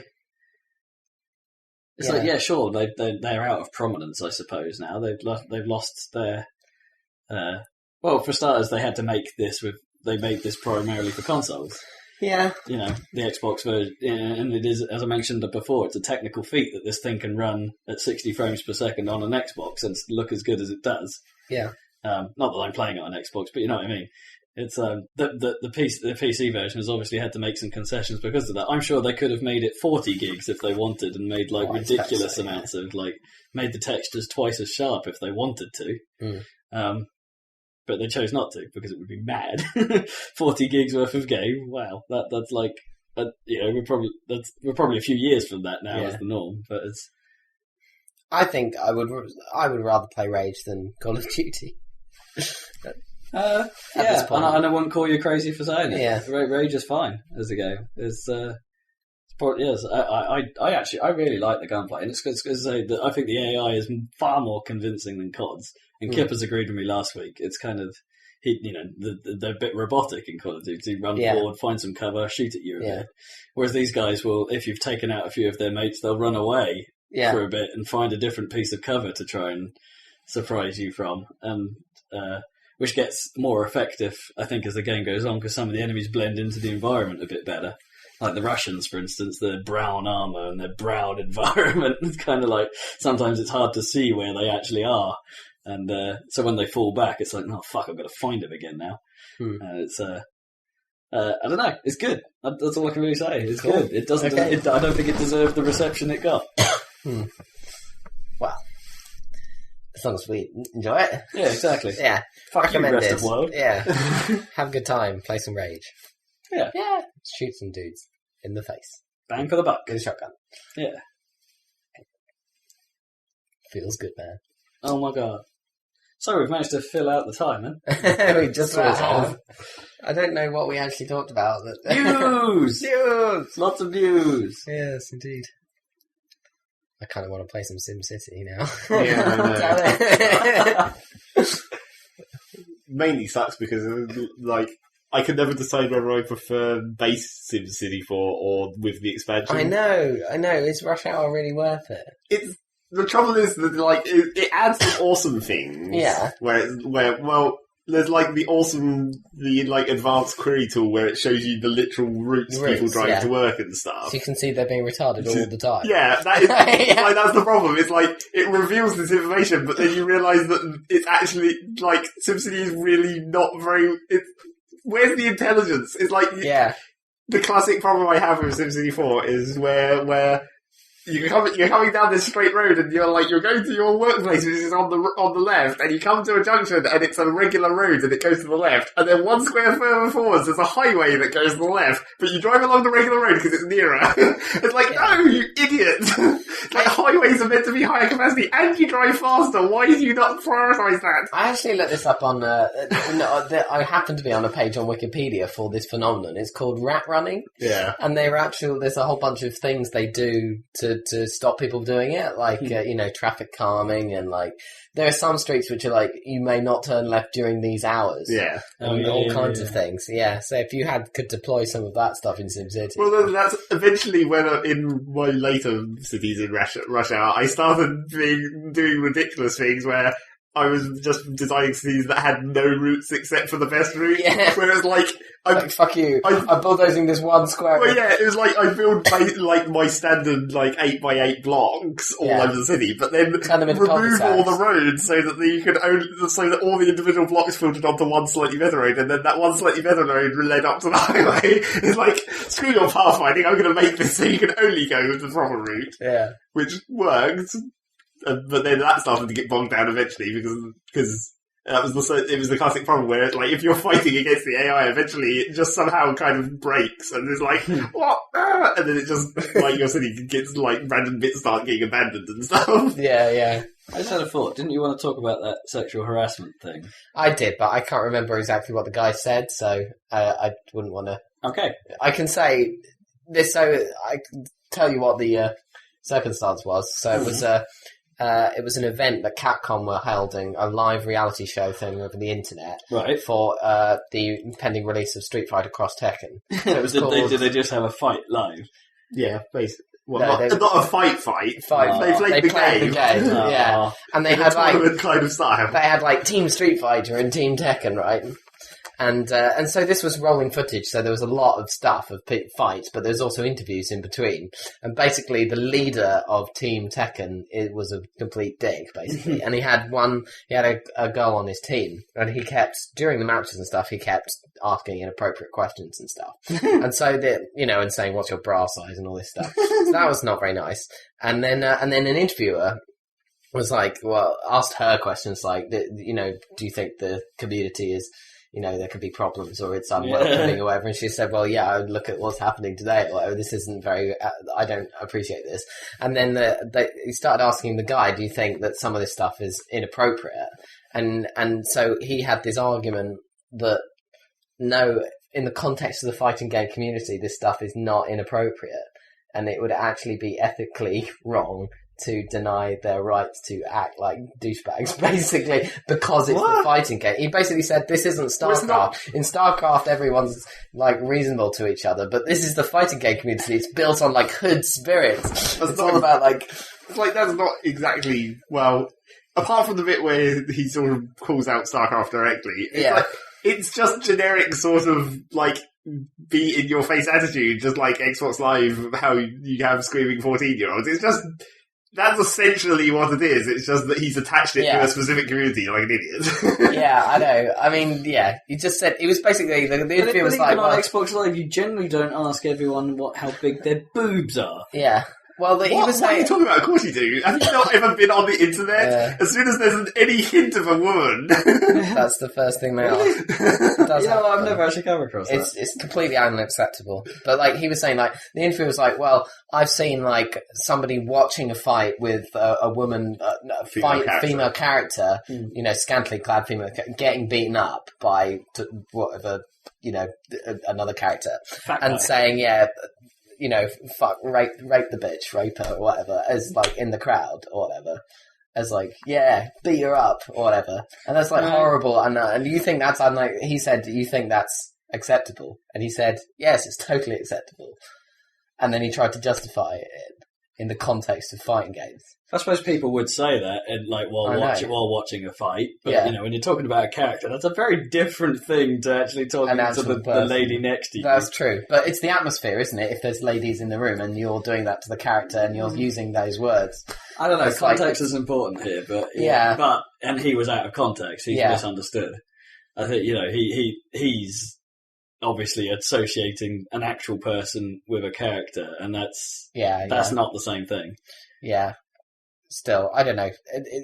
But I mean, people are saying, "Oh, he's a massive douchebag," but I can see how. I'm not defending him, but I was trying to say that he's wrong. Yeah, absolutely. But I kind of think that maybe there is an aspect of fighting games just because of the way that women are portrayed in the games that kind of perhaps maybe contributes somewhat to the mentality of teenagers who grow up playing them. So it's the distortion of women thing again. Exactly. Well, you're punching women for a start. Exactly. So that's its own problem. But if it's equal opportunities, you can punch anyone you like. Yeah. That's So anyway, that is that issue. Okay. And we are at the end of this podcast. Happy! So sorry to end on a downer, but I'm going to have some apples, some Skittles sours though. You have some apples. At least people are up in arms about it, so I think that's a good sign. Yeah, it is a good sign. It's not like the internet just agreed to it. No, it's a responsible gaming community on the whole. Oh, check it out. Purple Skittle sour. Purple Skittle time, yes. Man. So catch us next time on the Saladcast, broadcasting from another location. Oh, that's so good. Goodbye. Bye. Bye. Nom nom.